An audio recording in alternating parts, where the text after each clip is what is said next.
A warmer from the low. Welcome to lovely Las Vegas for Coast to Coast Hoops with myself, Greg Hoops Peterson, now part of the VSiN family of podcasts. We've got an excellent podcast for you as we're going to be joined in segment number 2 by a good friend of ours, Matt Joepsehs, aka Major Matt. He does a tremendous job over at ESPN Radio in Richmond, the Prop Queen website, and the Prop Queen podcast as well. We're going to be chatting with him a little bit about the landscape of a few different conferences that we're going to be seeing on Tuesday. Little Atlantic 10, little ACC, little MAC. It is Super Bowl week, and I know that he plays a few of the cross-sport college basketball and Super Bowl props. We're going to talk a little bit about that. Not going to get too far into that, but I think that it's always nice to mention this time of year since I recognize that there are those out there that actually care about the Super Bowl as well, and I do too. It's going to be a lot of fun, but we do have to try to keep it college basketball-centric, and that's a great way to be able to do so. So we'll dive in on that and some games for Tuesday, and then in the final segment, I'm going to get you guys picks and analysis on every game on the betting board for this college basketball Tuesday as we hit some bank shots. If you do have a question, comment, segment idea, what have you for this podcast, you have one or two ways to fire those in. First one is my Twitter/X timeline at gunit_81. Keep in mind, letters EM. Name does not matter, so as per usual, please do send these into the timeline. And the other way is find an Apple Podcast review. If you rate this podcast 5 stars, it is very much appreciated. From there, you're able to fire in whatever you'd like to hear on this podcast via that 5-star review. Did not get in any Twitter/X questions today, but we had a fun day of college basketball on Monday. Let's take a look back at it. Try to find some trends and try to get to know these teams a little bit better. Games from yesterday is Greg buzzing about. Here is the rowdy recap. Kansas goes into Lubbock and gets the job done. This by a count of 64-61. Was silent for Dayton Peterson early, but he hits a pair of threes very late to be able to help out Kansas. 19 points, played 35 minutes. That's probably the biggest thing for Kansas. As Kansas as a whole, they go just 6 of 20 from 3. This was a dead under, by the way, and Kansas has been one of your best under teams in all of college basketball. 7 overs to 15 unders thus far this season, so they've been certainly producing on that front. Meanwhile, for Texas Tech, JT Toppin, in my opinion, very much held down in this game. Just 10 points, 6 rebounds, did have 5 steals, and for Kansas, 15 turnovers to Texas Tech's 9, but Texas Tech 12 of 40 from three-point range, 11 out of 32 on their two-point shots, and they go 3 of 5 at the free throw line as Kansas, they lose the rebound battle 40-38, but you have Flory Badunga down low, give you a pair of blocks, 9 rebounds, and 14 points. So Kansas perseveres there. If you had North Carolina laying the number, this is a rough one. They win, but they don't cover. 87-77 the final, and this was a game that looked like it was going to be a dead under, by the way. Now, you did have a 46-32 lead at that for North Carolina, but for North Carolina, they get up 72-40 with about 10 minutes remaining. It looked like it was going to be a nice breakaway cover there, but in the case of if you took the closing number 11-11.5, if you took a 10.5 overnight, just absolutely rough on this front. As a matter of fact, North Carolina, they were up 24 points with less than 5 minutes remaining. Syracuse was able to make it close enough for late game fouling, so you got the over there, and for North Carolina, just turned into a lot of sloppiness at the end of the game as they've been able to do a nice job taking care of the ball all season long, but North Carolina loses a turnover battle 11-10. They do win that rebound battle 41-31 as you had Caleb Wilson supply 22 points, 9 rebounds, and then Henry Vassar, 17 points, 11 rebounds of his own. But for Syracuse, Donnie Freeman, 23 points. He stepped up, so if you had the points with Syracuse, they were able to find a way to be able to get in there. We saw a lot of MEAC and SWAC action on Monday as well, and out there in the SWAC, we've had a lot of interesting teams in terms of being able to give you some good trends. Florida A&M has been one of your better under teams out there in the SWAC, and for Florida A&M, they got lambasted by a short-handed Alabama State team. They were without one of their top scorers in Asjon Anderson. It was no problem for Alabama State, who has really struggled with their offense at home thus far this season, but for Alabama State, they get the win, they get the cover, this by a count of 79-66. In a lot of cases, you were able to get the over in this game, as for Florida A&M, they've been good in terms of generating turnovers, not so good in terms of taking care of the ball, 17 turnovers apiece. Your top over team out there in the SWAC has been Southern, 12 overs to 7 unders thus far this season, and for Southern, they played a very overwhelming game. It went to overtime, so that's a big reason why, but even had you not gone to overtime, this was a game that it was 84-84 at the end of regulation. Southern, 96-91. They're able to get the win. In this case, Jackson State, in a lot of places, were catching right around about 5.5, 6 points on the close, so you should have been able to get there. Had you gotten an early, 4 4.5 with Southern overnight. You were able to get that one, but certainly that was an interesting game. We have seen a lot of unders out there in the MEAC, and it has been an almighty slog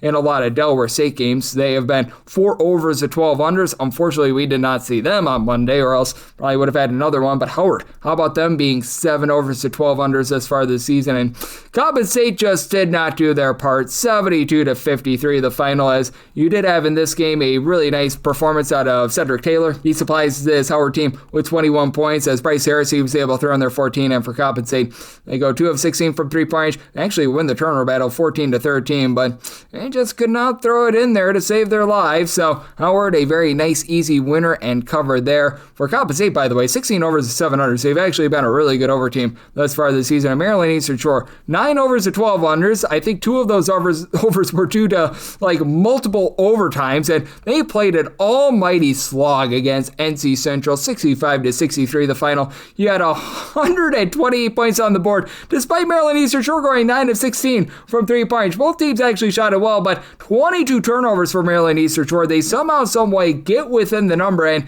Maryland Eastern Shore, by the way, has actually been a pretty solid cover team. They're now 14-7 against the spread thus far this season. NC Central, they've been 9-7 against the spread, and Howard 12-7 against the spread to be able to get back to them, and getting back to Coppin State 8-15 against the spread. In the SWAC, your top cover team thus far has actually been Grambling, 11-7 against the spread thus far this season, and Grambling, they were able to just absolutely lay in base Alcorn State 74-50 the final. It's an Alcorn State team that had a good three-point shooting start to the season. They go 4 of 17 in this one. Honestly, did not do a bad job of taking care of the ball. They win the turnover battle 13-9, but they lose the rebound battle 39-26, and they shoot a nice hearty 33% from the floor. So Grambling, they're able to get in there with a nice win and cover. And Texas Southern, they have been your worst cover team out there in the SWAC, and they're a bottom 5 team in all of college basketball at 4-14 against the spread. Unfortunately, we did not see them in action, so we shall see what they are going to be doing next. And for Southern, by the way, even though they were able to in some cases get the job done against the spread, other cases not. They're down to 7-12 against the spread. In Jackson State, they are now 9-13 against the spread. So it's been a little bit up, down all around with that regard. Out there in the Patriot League, you also had a fun one between Boston U and Holy Cross, and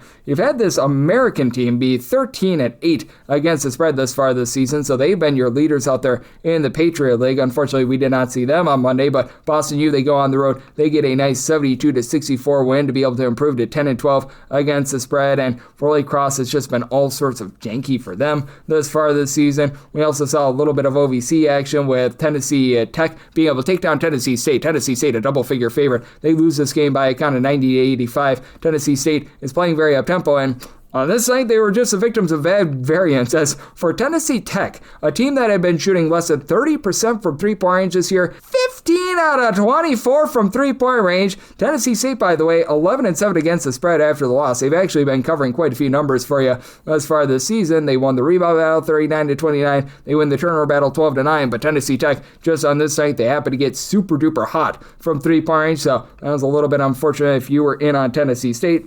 We also saw some nice Southland action and one of your best cover teams in all of college basketball, and it has been a fun story thus far this season. How about Stone Cold Stephen F. Austin, now 17-4 against the spread as a slight underdog against McNeese. They get the outright win, 67-60. As for Stephen F. Austin, they're now a top 20 team. Turns point slot on a per possession basis. They go 9-25 from 3. Keon Thompson leads the way with 21 points for McNeese. They go 12-16 at the free throw line. Stephen F. Austin had been awful at the free throw line prior to this game. 16 out of 20 at the charity stripe. Stephen F. Austin wins the turnover battle 16-12. So that was a nice clean winner out there. And for McNeese, even though they've had a nice straight up record, it has been a case where this team has been leaving something to be desired against the spread, as that against the spread loss drops them to now 8-11-1. Northwestern State has actually been your next best cover team out there in the Southland after Stephen F. Austin. They're at 11-8-1 against the spread, but they were unable to get the job done on Monday, as they do lose and they do not cover by a count of 61-58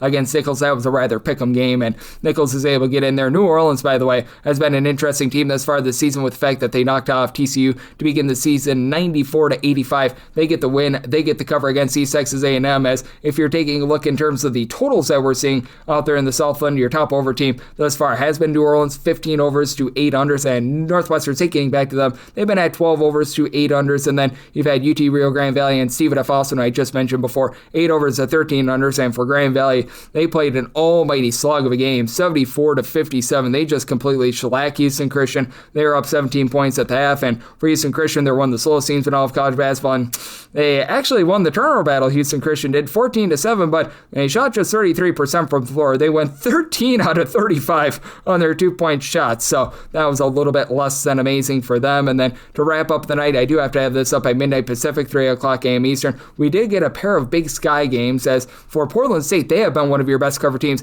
in all of college basketball. Right now, they are up by 26 points with about 10 minutes remaining against Idaho State in a single-digit line. They should be able to get the cover here. You'll know in the AM if they do not, but that's up for Portland State. They have been rock solid this year. They entered into the night 13-3-1 against the spread. That should go to 14-3-1 against the spread. And Sacramento State has been a good over team, 11 overs to 7 unders. As I am doing this right now, that over is going to be hitting 85-71 with about 6 minutes remaining in the second half against Weber State, as they just started out this game on fire with about 6 minutes and change remaining in the second half. They're 12 of 19 from three-point range as far. For Weber State, they were actually one of the best perimeter defenses on the road in all of college basketball coming into this game, so that was a little bit rough for them. And if you're taking a look at trend-wise what we're getting in college basketball right now, we have been seeing the unders and the underdogs coming through this year. Overall for the season, 1,925 unders to 1,874 overs, with underdogs hitting at 51.2%. The under rate is 50.7%, but underdogs 1943 and 1855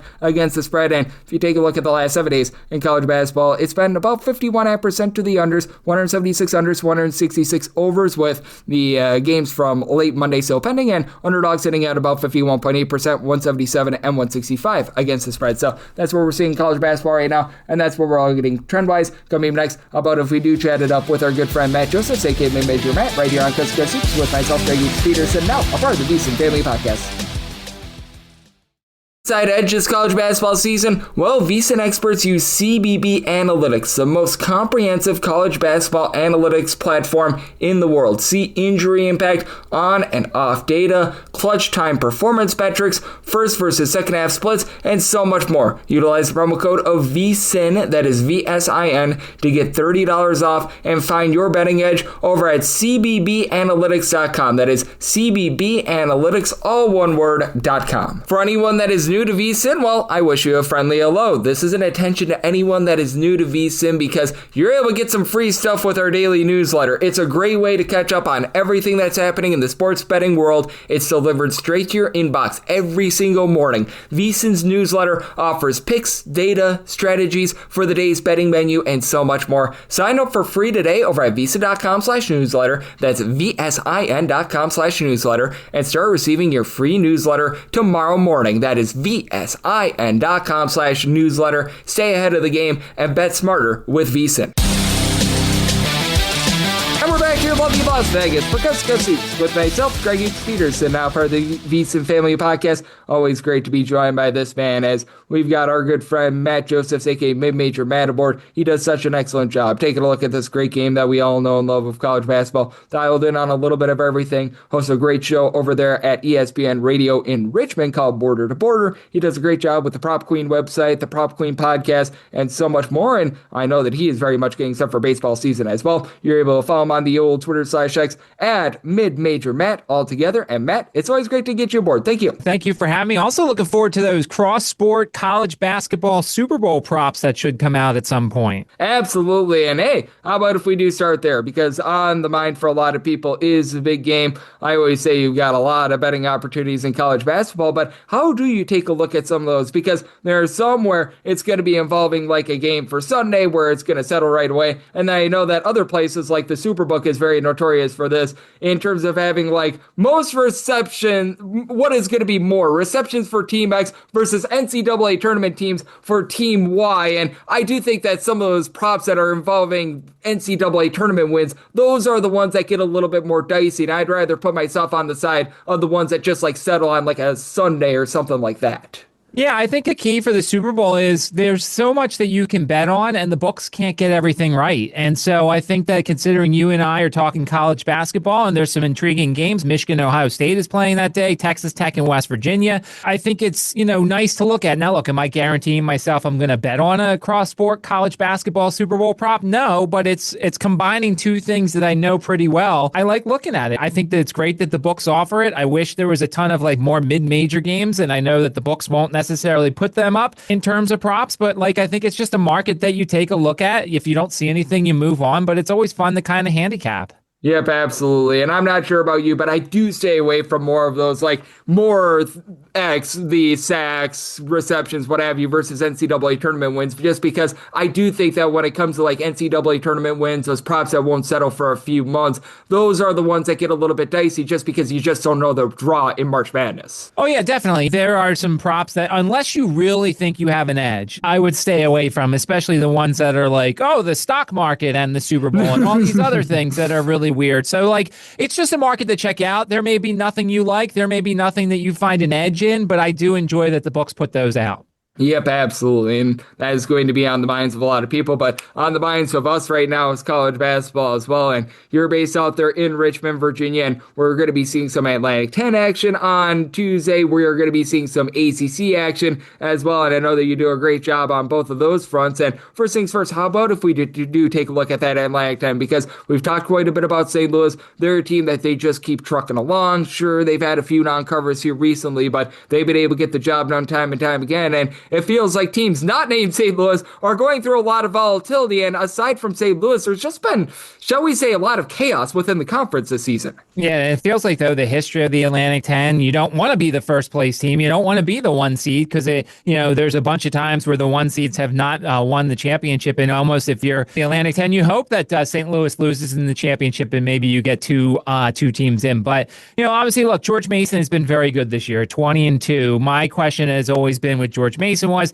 their non-conference schedule wasn't great. They didn't test themselves a lot. So the 12-1 record is good, but it didn't really get them ready. And of course, outside of seeing VCU, they haven't had a lot of the top of the conference yet. They haven't played St. Louis. They only get to St. Louis once, and it's the final game of the regular season. I think it'll be interesting to see what George Mason is down the stretch. We know that this is probably going to be Tony Skinn's last year there with how well he's done with the Patriots. And then, of course, in my area, VCU has done so tremendously, but every game that they've lost has been a lot of the tough games so far. And you go back to that game Friday against Loyola Chicago, they're down huge in the first half of that game, 24-9. It feels like the Rams at times don't exactly understand the concept of you have to win games by a lot, 25 to 30 points to help you out in the net, because they beat Loyola Chicago on Friday, but their net went down. Yep, absolutely. And it has been very intriguing to take a look at these sorts of teams. And how much do you think that just underdogs in general have been yielding a lot of value in the Atlantic 10? Because a team that I've been really loving this year is Fordham. They don't necessarily do anything super duper flashy. They just hit the boards. They slow games down to a crawl. And those have been the sort of teams I think have really been presenting value in the conference. Yeah, I think there's some teams that have these trips that are not exactly easy to do. I mean, St. Bonaventure's had a rough year. Only in New York is always tough to play in.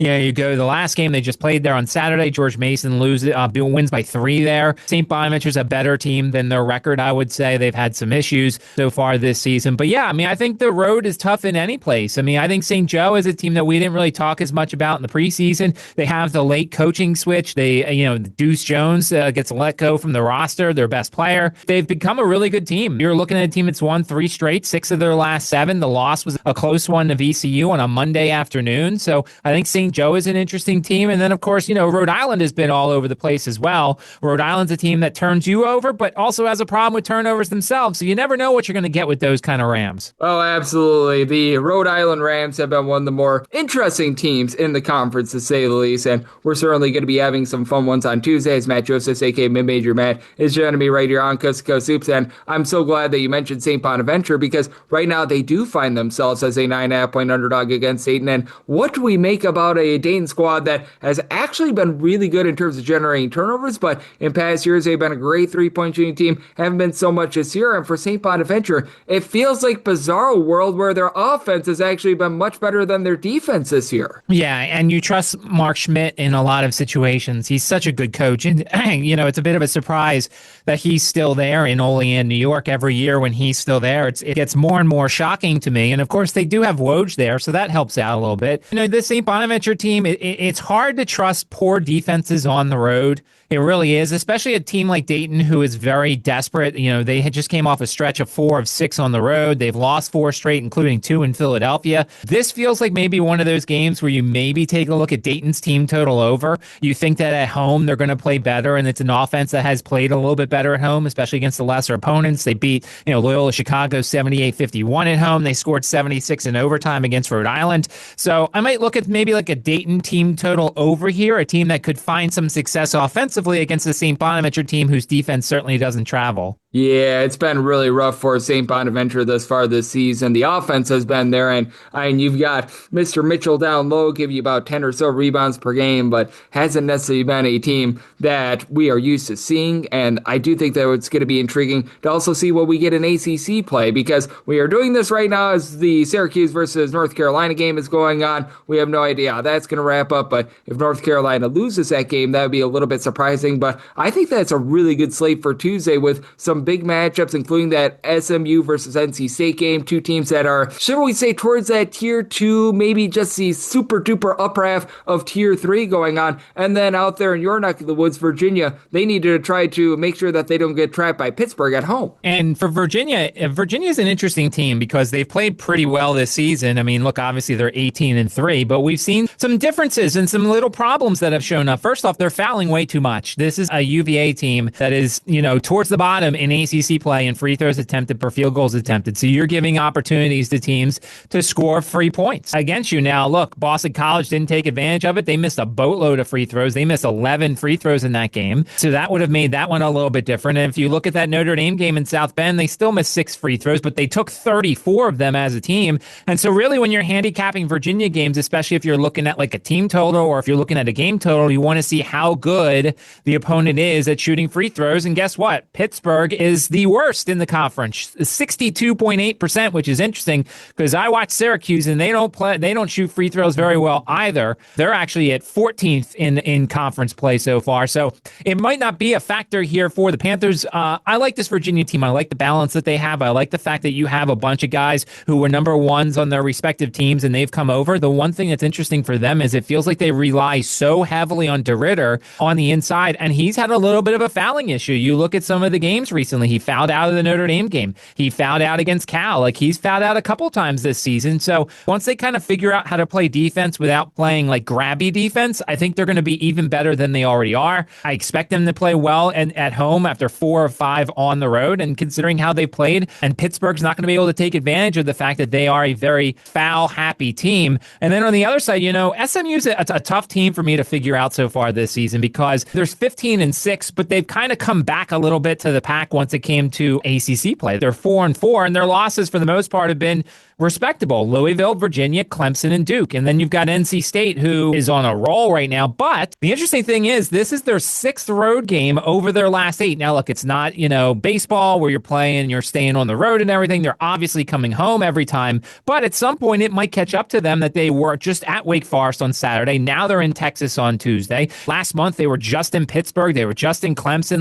I wonder if at some point the travel catches up to them and maybe this is the game where it happens. Yep, it is going to be interesting to see what happens in that game. And for NC State, they're a team that I'm not sure how you take a look at sort of like upside and teams that have a lot of potential, but I think that they're one of the highest potential teams, not just out there in the ACC, but nationally, because Will Wade is a coach I really trust, and they brought in a lot of talent. And Darian Williams, in my opinion, hasn't necessarily thrived over the last month or so. If they could get that guy firing all cylinders, I really think there's a lot of potential for this NC State team. Yeah, if you look at the important statistics for them, they don't turn the ball over, they force some turnovers, and they shoot the 3 really well. And what is the NCAA NCAA tournament, it's, potentially 6-7 games where if you shoot the three and you're really hot, you can make a deep run in the NCAA tournament. And of course, Will Wade is one of those guys who has done so, whether it was with VCU, made the tournament. Of course, last year he made the NCAA tournament. So he's a guy that you want to have and trust if they're hitting their threes. And Darian Williams is one of their best 3-point shooters on their team. If they're doing that, they can beat almost anybody in the country. And, once they kind of figure out there was that stretch early in December, late in November, where they weren't playing much defense, Will Wade has kind of figured that out and fixed it a little bit. The defensive issues are still there, but I'll also go back to the fact that, as I've said, a lot of their games have been on the road lately. And I think once they get home for a healthy stretch, we'll see that kind of tighten up a little bit. Yep, I do think so as well. I think that there's a lot of upside here with NC State, and it's going to be interesting to see what we get out of them moving forward. It's Matt Joepsehs, aka Major Matt, is joining me on Coast to Coast Hoops, and I know that, Matt, you do a great job looking at, obviously, the teams out there in your neck of the woods, but a little bit nationally as well. And are there a few angles that you've been picking up on over the last month, or maybe just a few teams in general that you've been looking to bet and you've been having some success with? We've talked about it on the podcast, and it continues to be successful. It's first half overs in Creighton home games. We saw what happened in that first half against UConn. They scored 71 points. It was a little bit of a lower number and still went over. And then, of course, UConn pulled away in the second half. But this is a Creighton team that feels very comfortable at home. And Greg McDermott's style, shooting a lot of threes and stuff like that. And at home, those threes tend to go in a little bit. This is not your Creighton defenses in the past. There is not a Ryan Kalkbrenner in the middle who is kind of cleaning up mistakes that maybe the perimeter guys do. So I continue to hit first half overs with Creighton at home. Their next home game is Saturday the 7th against Seton Hall. Now we know that Seton Hall is a little bit of a slower team, and on the road they have not scored as many points, so that might be a little bit of an issue. And I've talked about this on the podcast before. When I find these trends that I really like, I play them every time. It's just I adjust the unit size based on my confidence. If Creighton's playing a team that is fast and wants to run and can score a lot of points, then I'm more apt to put more on those bets. And when they play some of these slower teams, I'm not going to shy away from the bet because it's been very profitable for me so far this season. I'll just reduce my unit size. It's the same thing that I've done with Toledo team total overs. I mean, for the longest time, Toledo's offense was highly successful for me, but there were certain games where I was like, I don't really like this matchup. I'm going to play it, but I'm going to play it for a little bit lower. There's going to be a lot of points in this game coming up on Tuesday. Toledo hosting Kent State. That was an 87-84 game in 72 possessions on the road for the Rockets. They've been playing better basketball. Opening total of 162.5, by the way. Yeah. I expect a lot of points in this game, and Toledo plays a whole lot better at home. So I think it's going to be something I'm looking at once again on Tuesday. Yeah, I'm right there with you. I'm in on that full game over personally because Kent State, I'm not sure how you've taken a look at them and how you've taken a look at the MAC, but there are a lot of teams that are just absolutely exploding with regards to their tempo. And even the slower teams like a Buffalo, they're going to be playing against Miami of Ohio. They've just been so efficient. Really, the only under team in this conference right now has been Ball State because they just have not gotten anything going. Yeah, you look at Buffalo, best 3-point shooting in MAC play at nearly 40%. They are towards the bottom in 2-point percentage defense, 58.7% on defense. So, I mean, that's a perfect recipe for an over right there. And you look at some of their scores, 95-83, 89-78. There was the UMass game, 82-63, 105-102 in overtime. So, yeah, Buffalo has been one of those teams. Now, I know they had a coaching change and the guy's been there for a couple years and he was a lot faster at the start of his career and he's kind of tailed off a little bit pace-wise. But, Buffalo is another one of those teams that I kind of look at over-wise, especially since they have an offense that's a little bit better and they have a defense that's leaky enough to allow for some overs. Yep, I'm right there with you. That was one of those games, the Toledo versus Kent State game that I was looking at to the over. Going to be interesting with that Buffalo game. I don't know if you quite get enough possessions for the over now that they're at a 164.5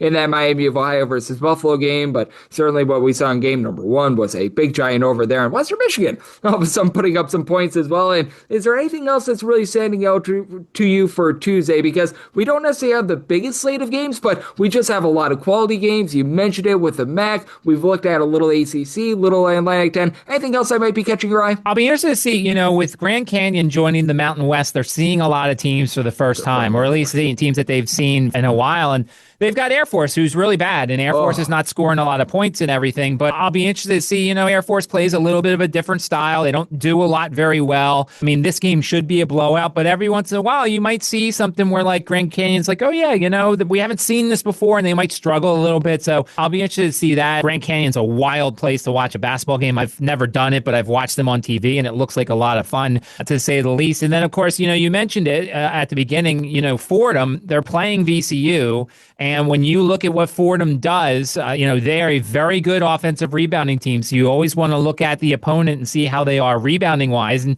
VCU holds their own offensive rebounding wise. It would be nice to have had Christian Furman, who has been out. He's only played 4 games so far. It doesn't look like he's going to be back for this one. If Lazar Djokovic gets into a little bit of foul trouble, Fordham could be playing volleyball at the rim with all these offensive rebounds. And look, we know what Mike Magpayo can do. We saw what he did at UC Riverside, and he's starting to turn things around with Fordham. And it's one of those trips where, by the way, there'll probably be a lot of VCU fans because there's a lot of VCU fans in New York, but we've started to see the number come down a little bit. It's 7.5. There's some 6.5s out there and some 7s. I don't actually disagree with the move. I think Fordham plus the points could be an interesting side there, especially if VCU gets into a little bit of foul trouble size-wise.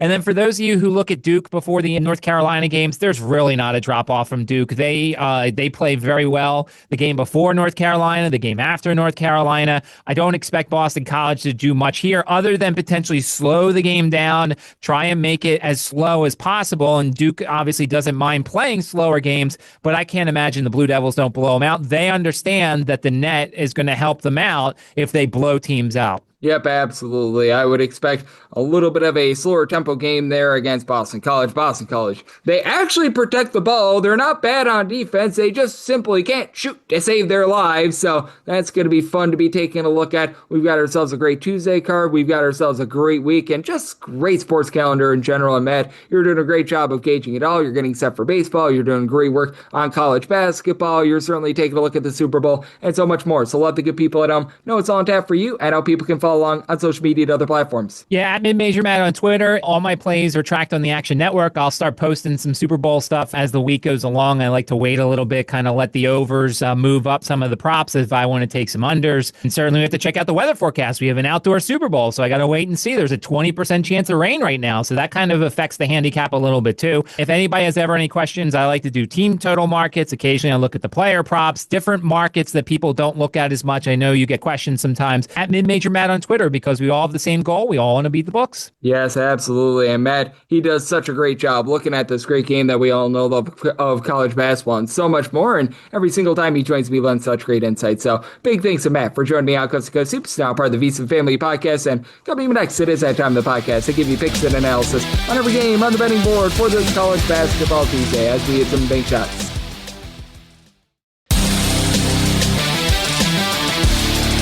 And we're back here in lovely Las Vegas for Coast to Coast Hoops with myself, Greg Hoops Peterson, now part of the VSiN Family Podcast. Always great to be joined by Matt Joepsehs, a.k.a. Mid-Major Matt. Every single time he joins me, he lends such great insights, and he did so once again today. So a big thanks to Matt for joining me in the last segment. And now it is that time of the podcast. I give you picks and analysis on every game on the betting board for this college basketball Tuesday as we hit some bank shots. Most financial establishments close at a certain time, but not here. It is time for a side and total on every game on today's betting board bank shots. Do note that as per usual, any changes that are made to these plays will be listed up on my Twitter/X feed at gunit_81, and we are going to be going in Las Vegas rotation order. Today, that is time order. We don't have any extra games, no write-ins from storms or anything like that, so it's actually very clean and easy. Let's get things started. 601, 602. Miami of Ohio is going to be on the road against Buffalo. Let's go Buffalo as a 4.5 point home underdog. So on this game, 164.5, and I do like the under here. I did set my total at a 157. Now, you've got a Buffalo team that is 49th in the country in terms of points scored on a per possession basis. They've been a very good three-point shooting team as well for Buffalo.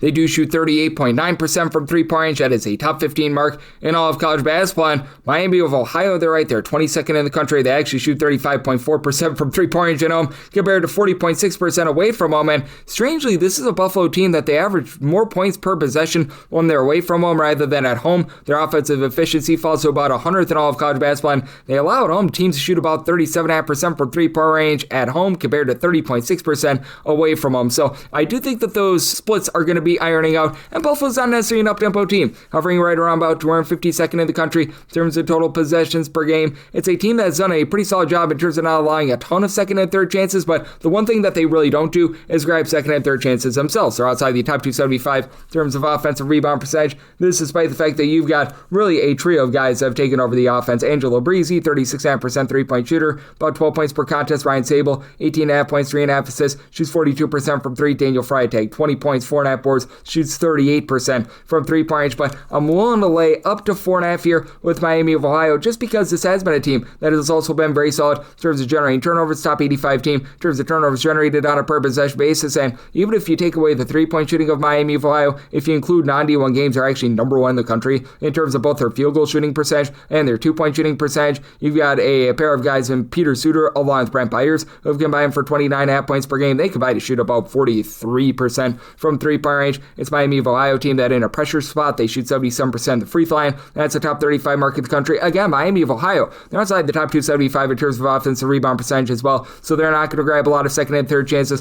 When I was saying these two teams played, you may recall it was actually a very memorable overtime game, and it is Miami of Ohio team that's looking to play quite fast, 45th in the country in terms of total possessions per game. Don't think that's going to be quite 105 to 102 like we saw last time around. And I will say for Miami of Ohio, this is a team that has gotten to at least 85 points in each of their last 6 games. I do think that that's going to cool down just a little bit, though. Defense has been very rock solid as well in games that end in regulation, so aka games that don't go to overtime. They have given up 73 points or fewer in now 4 out of their last 7, so I do think that this is going to be a little bit of a lower scoring game because Miami of Ohio, they're also a team that doesn't allow a lot of second and third chances. You've been able to have Antoine Woolfolk, Elmar Edlison provide size, both give you about 10.5 points per contest, and Edlison, right around about 6'9" or so, shoots 39% from 3. Woolfolk, about 5.5 rebounds per game. With Buffalo not having a ton down low, I do think that Miami of Ohio finds a way to be able to get the job done here. I'm willing to lay up to 4.5 with Miami of Ohio, and I'm going to be in on that under semi-total at a 157, 603, 604. Akron is going to be on the road against Eastern Michigan. Eastern Michigan does find themselves as home underdogs of 11.5 to 12.5 points. 152.5 to 153.5 is the total. I did set a total here over 156. I like the over. It's an Akron team that is very much looking to push tempo. In terms of total possessions per game, they check in about 59th to 60th in the country there, and for Akron, top 5 team in the country in terms of points scored on a per possession basis, and they really do it all on the offensive side of things, with Tavari Johnson leading the way, 20.5 points, shoots 39.5% from 3. Shema Scott, Amarni Lyles, they combined shoot about 42% from 3-point range and combine about 28.5 points per contest between the two of them. Out of your top 5 scorers, 3 of them give you over 5 rebounds per game. You've had Evan Mahaffey throwing their 3.5 assists per game, and for Akron, they're doing a nice job taking care of the ball. Top on our team in terms of fewest turnovers on a per possession basis, top 30 in terms of both 3-point and 2-point shooting percentage. Country average team in terms of giving it up from 3-point range, but it's not necessarily an Eastern Michigan team that's going to light you up from 3, but I do think that Eastern Michigan does just enough to be able to hold in this game. I set my line at 10. This is a team that's in a bit of transition. Carlos Hart was one of those guys in that FBI gambling probe, and that was their number 2 scorer, but you've got Mohamed Habhab, who's been supplying 14 points, 3 assists, 8 rebounds per game. Edison Patterson about 13 points per game. Now, neither of these guys shoot it necessarily well from 3, and that is not a strength of this Eastern Michigan team. They're well outside the top 230 in terms of points scored on a per possession basis, outside the top 250 in terms of their own 2-point shooting and 3-point shooting percentages, but they've been a top 175 team in terms of opponents' 3-point shooting percentage. They're doing a respectable job on the boards. They're not turning the ball over a ton with about 12 turnovers per game. Mac Seal has been able to step up. He's been able to give the team 6 points, shoots in the mid-30s from 3-point range. With Carlos Hart currently being out of the fold, you've seen a little bit more out of Gregory Lawson. When conference play, he's been giving 7 points, shooting 46% from 3-point range. It is an Akron team that can be at a little bit more on defense rather than on the offensive side of things, and with Eastern Michigan doing a relatively solid job on the glass, I do think that they do just enough to hold in this game. One that I think is going to have tons of offensive efficiency in Eastern Michigan. They're a country average team with regards to their tempo, 207th in terms of total possessions per game, but if you look at home, that actually goes into the top 125. So set a higher total here of a 156. I do like the over, and with Eastern Michigan, I'm willing to take the points. Set them as a 10-point dog. 605, 606, Canisius is on the road against Niagara. Niagara finds themselves as a bit of a home favorite here of 2.5 to 3.5 points. 124.5 to 126.5 is the total. Two very slow teams here. Niagara, they're outside the top 360 in terms of total possessions per game. Canisius a little bit faster, but that's not saying much. They're in 49th in the country, but I am in on the over, mainly because you've got a Niagara team that they are not playing very well on defense whatsoever. You take a look at them in terms of points allowed on a per possession basis, 301st in the country. country. Canisius, they're a little bit better at 270th, but that's not saying much. And I actually set Canisius here as a 1-point favorite. I'm going to be willing to take them on the money line. Now, it's a Canisius team that has been a bottom 15 team in terms of points per possession away from home, but it's a Niagara team that they're all sorts of rough on offense as well. 333rd in the country in terms of points scored on a per possession basis, but that's for this Canisius team. They should be able to do a relatively solid job down low, and I do think that they win this game from within. You've got a Niagara team that's well outside the top 325 in terms of offensive and overall rebound percentages. You've got a Canisius team, meanwhile, that they're respectable, 224th in terms of their overall rebound percentage.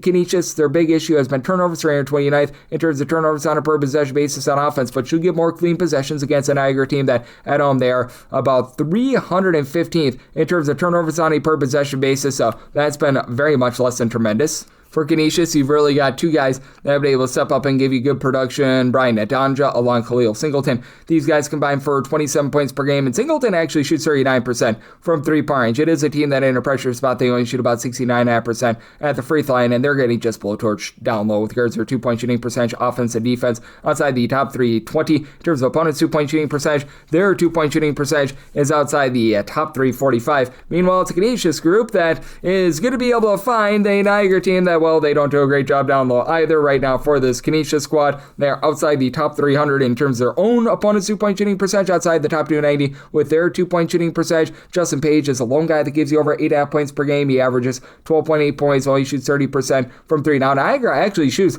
less than 30% from three-point range away from home, closer to about 38-39% from three-point range at home. I think that irons out a little bit, and in our pressure spot, they themselves only shoot about 70.5% at the free throw line, but both teams should be able to get many more clean possessions of what they typically do. It's a Canisius team that I think is going to be able to do a better job down low with a bunch in Niagara that doesn't have a single guy that gives you over 5 rebounds per game. Joepsehs Sabino is 4.8 rebounds per game right now leading the way. Will Short has been able to give you a little bit more of something, but in the end, I do think that Niagara is going to have a tough time at home. I do think that you get enough late game fouling for the over, and I think that two very inefficient teams on offense and defense do just enough to be able to get you to right around about 65 points for the winner. So, set Canisius as a 1-point favorite. I like them on the money line.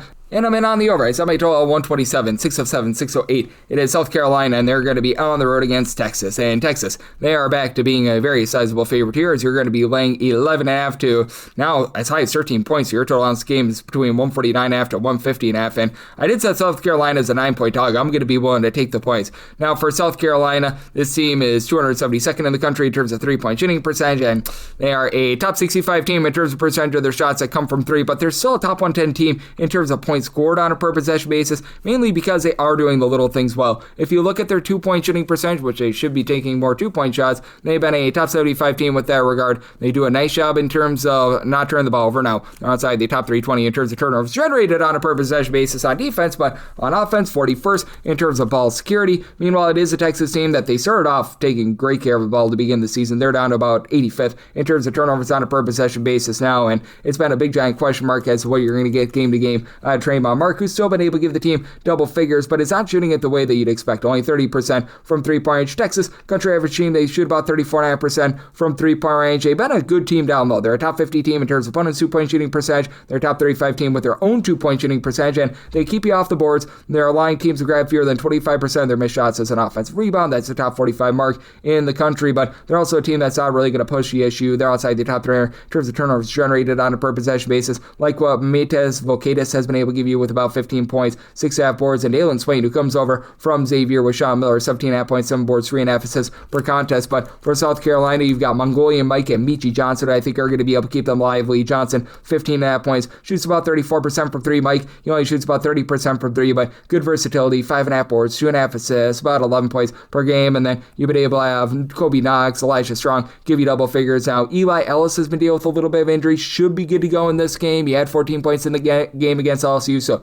he should be good there. Miles Sute has been a little bit banged up as well, but I do think that in the end, South Carolina, with the way that they just do a nice job in terms of executing the little things, they're also a top 15 team with regards to their free throw shooting percentage. They do just enough to hold in there. And I do think that this is going to be a rather mid-tempo game. Right now for Texas, in terms of total possessions per game, they check in about 184th in all of college basketball. South Carolina, they're just a hair slower at 198. So set a total of 147. I like the under and the points with South Carolina. 609, 610. It's Kent State. They're going to be on the road against Toledo, and and Toledo finds themselves as a very slim 1 to 1.5 point favorite total on this game between 162.5 to 165.5. This total's all over the place, and I set my total 171.5. I do like the over with Kent State just playing at absolute warp speed right now. They are Mambo number 9 in terms of total possessions per game, and for Kent State, they have been a team that has really taken a step back on defense. 227th in all of college basketball in terms of points allowed on a per possession basis. Meanwhile, you've got a Toledo team that, as we know, this is not a team that really plays a lot of defense. 278th in the country in terms of points allowed on a per possession basis. They at home allow opponents to shoot about 35.5% from three-point range, and it's outside the top 270 in all of college basketball. Meanwhile, with regards to their two-point shooting percentage defense, they're a bottom 35 team there as well. And for Kent State, they should be able to do a nice job dominating things down the low. Now, I did set them as a 1.5 point underdog because they've had ball control issues. They're outside the top 240 in terms of turnovers on a per possession basis on offense. And there is one thing that this Toledo defense has been able to do. It's to generate turnovers. They have become one of these teams that is a team that will very much gamble for turnovers, as right now they are 73rd in the country in terms of turnovers generated on a per possession basis. And typically Kent State is good at generating turnovers. They have fallen to 254th in all of college basketball. So a Toledo team that's 84th in terms of points scored on a per possession basis, they're going to be able to get good, clean looks. Now, Toledo, neither here nor there with their three-point shooting percentage, right around about 35.3%, just inside the top 125. But Sonny Wilson, Leroy Blyden Jr., they combine for about 33.5 points per contest, with Blyden Jr. 42% three-point shooting, 39.5% out of Sonny Wilson. I think Kyler Vanderjagt has been able to shoot just below 40% from three. He throws in their double figures as well. It's a very thin rotation for Toledo, but that said, it's a Kent State team that, well, they've got the most dominant player in this game. That'll be Delreco Gillespie, 19 points, 12 boards. He has been absolutely incredible for this team. It does get to be suspect with regards to them taking care of the ball. Sia Medley, 6.5 assists, 10.5 points per game. That's rock solid, but the 3.4 turnovers per game are an issue. Gillespie, 3 turnovers per game. Morgan Safford, 14 points, shoots 34% from three. And Jari Wilson has shot 45% from three, but that said, it is a Kent State team that has just taken massive strides back on defense. They themselves are outside the top 200 with regards to opponents' three-point shooting percentage. They've been a top 100 team with their own two-point shooting percentage, and we'll say this for Kent State. They should have a nice advantage on the glass with this team pulling in there about 13.5 offensive rebounds per game. You take a look at the percentage of their missed shots that result in an offensive rebound. They're actually 37th in the country away from home. That ascends into the top 25. So I think that you get a tremendous high-scoring expose in this one. So I total 171.5. I like the overs. Talked about that with mid-major Matt, but I do think the Toledo on their own floor, they generate just enough turnovers. They keep things just clean enough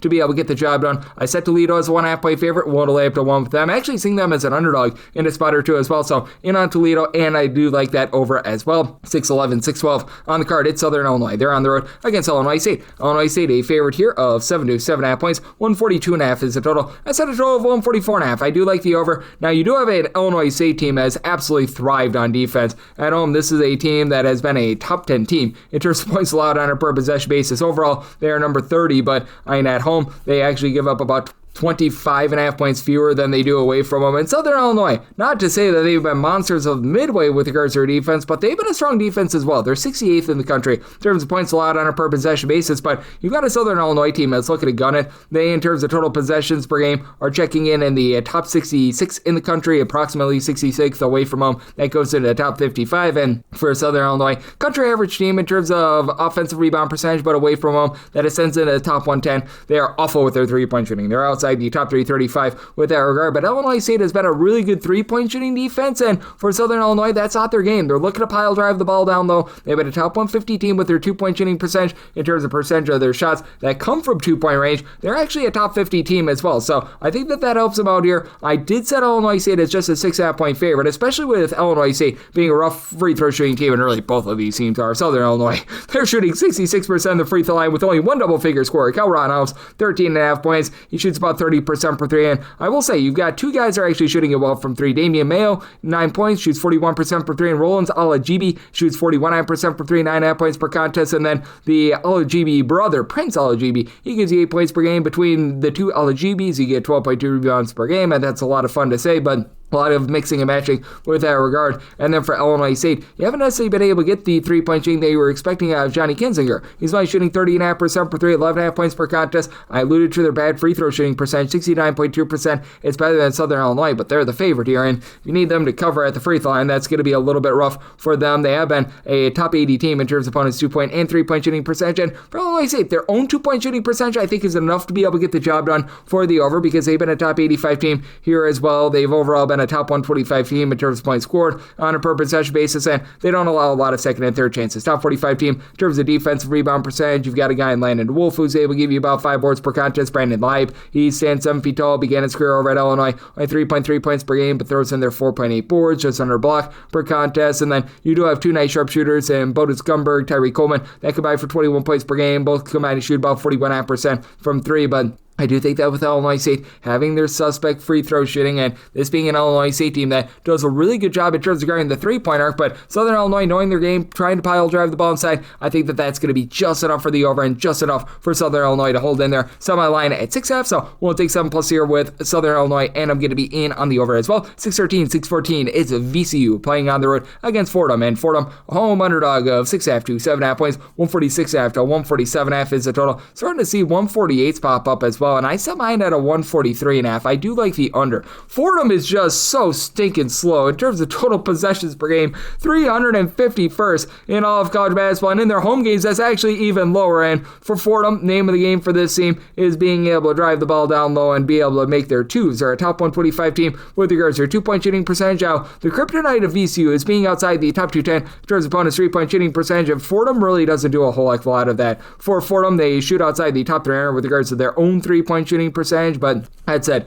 even though they are only shooting in that neighborhood of right around about 20.3% per three, I think that goes northward a little bit, and this is a VCU team that has been okay in terms of generating turnovers, but not necessarily amazing at generating turnovers, and they do a nice job taking care of the ball. They're a top 75 team with this regard, but I think that they lose the battle on the glass here. Fordham has been a top 30 team with regards to their overall rebound percentage. Hawaiian duo and Akira Jacobs along with Marcus Green do a nice job helping out with that. Green is able to give you about 5.5, 6 points per contest in the backcourt, and then Jacobs 8 points, 5 boards from 3-point range. He's actually been able to give you a bit of something at 35%, and then DeJour Reeves has been the head of the snake for this offense, 17 points, 4.5 boards, 4 assists, but down low, Rikas Schulte is giving you 9.5 rebounds per game. He's going to be the best rebounder in this game, and then for VCU, it's a little bit more of a whole is greater than some of its parts approach when it comes to offense, as Terrence Hill is your main scorer, 15 points per game. He shoots 40% from 3, and VCU playing fast, not necessarily warp speed fast, but 128th in terms of total possessions per game. Laser Djokovic, 13.5 points on 37%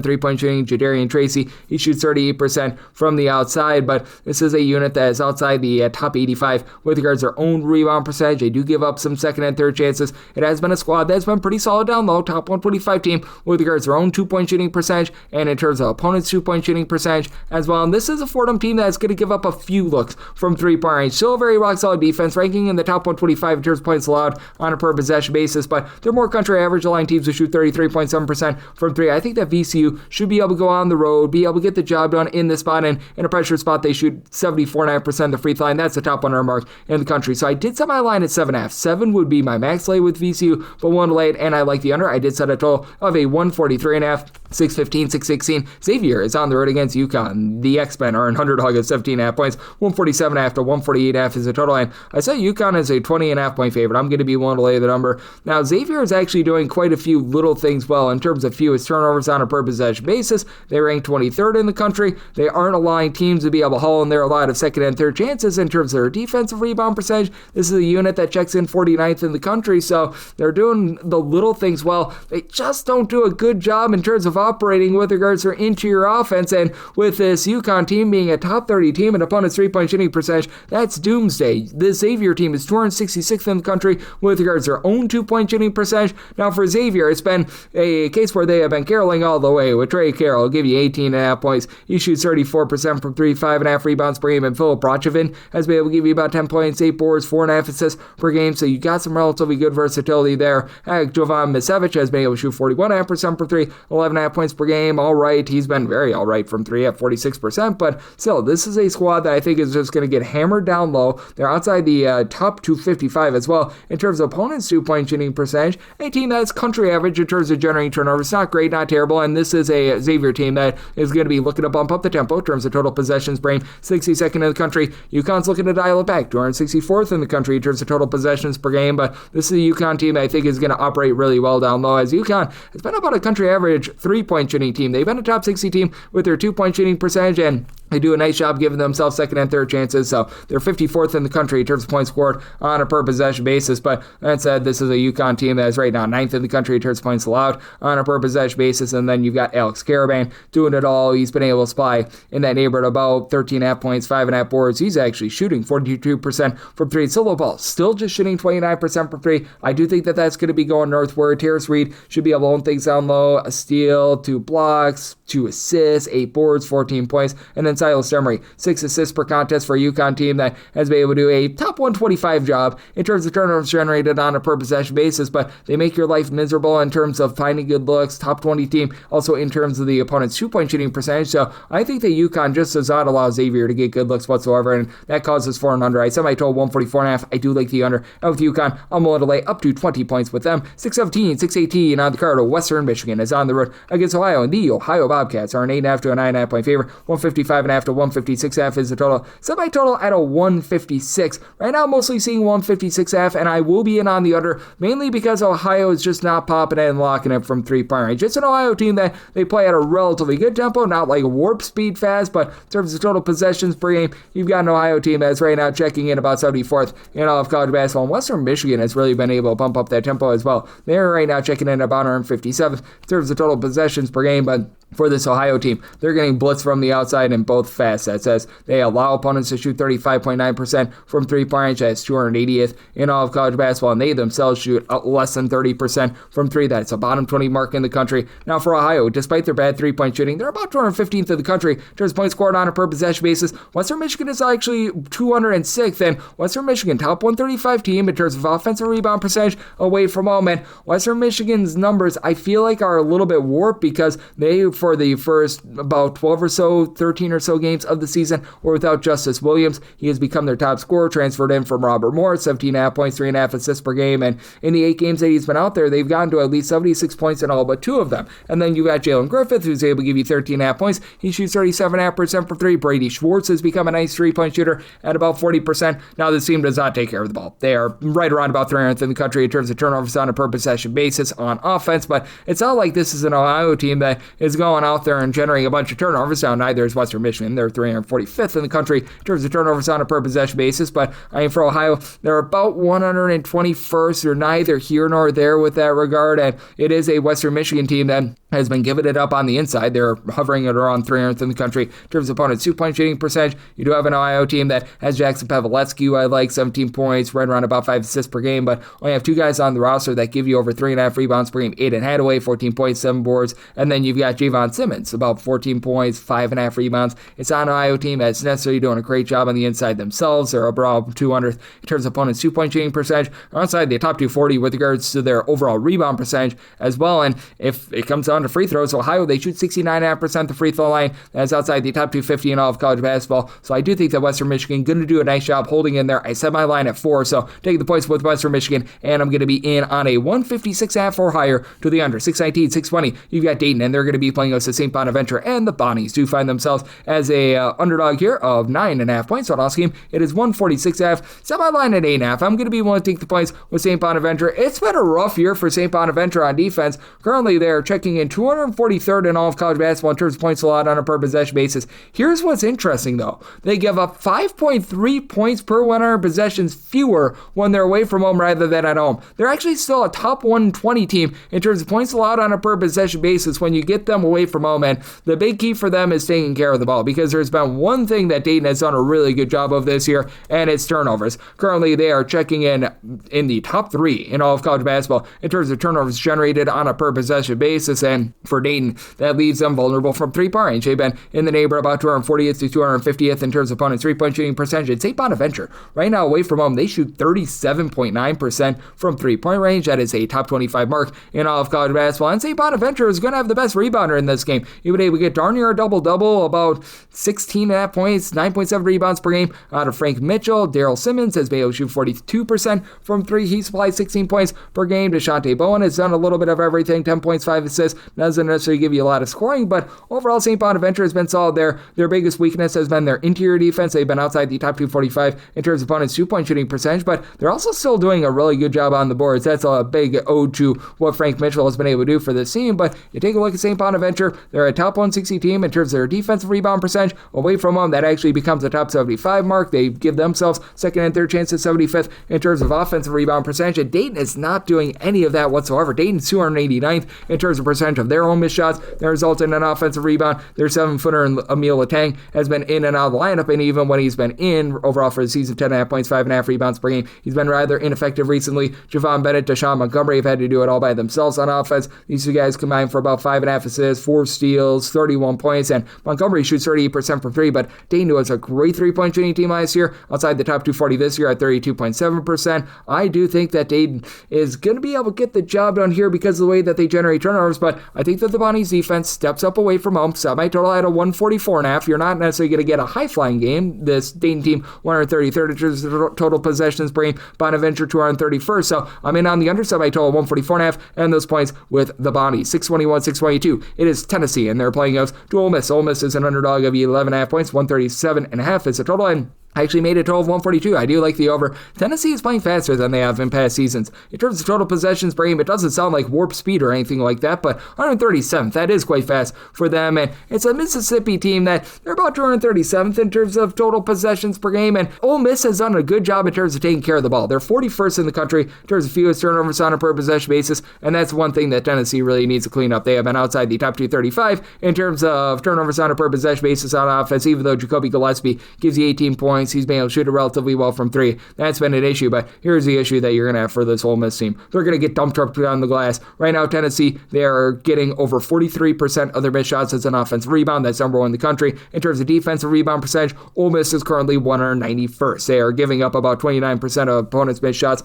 as an offensive rebound. Now for Ole Miss, about a country average team shooting 34% from three, with A.J. Storr leading the way, 14 points, shoots 38.5% from three, and then Peyton Prinkins has all of a sudden shot 45% from three. He's up to about 9 points per game, but Malik D is a lone guy on the roster. It gives you over 5 rebounds per game. That is going to be a little bit of an issue. And then defensively, it's an Ole Miss team that has been okay with their percentages, but not amazing. Just inside the top 100 with regards to opponents' 2-point shooting percentage, just outside the top 100 with regards to opponents' 3-point shooting percentage, but the second and third chances I just think are going to really add up for this Tennessee team. Jalen Carey, Nate Amond, both are combining for about 12.7 rebounds per game. Amond, about 16.5 points per contest. Hasn't really shot it well from three this season, but in an SEC play, that's gone up to about 33.5%. You've been able to have Felix Apara give you about a block and a half, 7 points, 6 rebounds, good stat sheet suffer. Just a lot of depth with this team, even with losing the likes of a Cade Phillips. They've been able to do a great job with that regard, so I do think that Tennessee is going to be able to go out there and do a solid job there. Now, I did set my line at 12, despite the fact that Tennessee only shoots 69.3% of the free throw line. That is a very, very brutal mark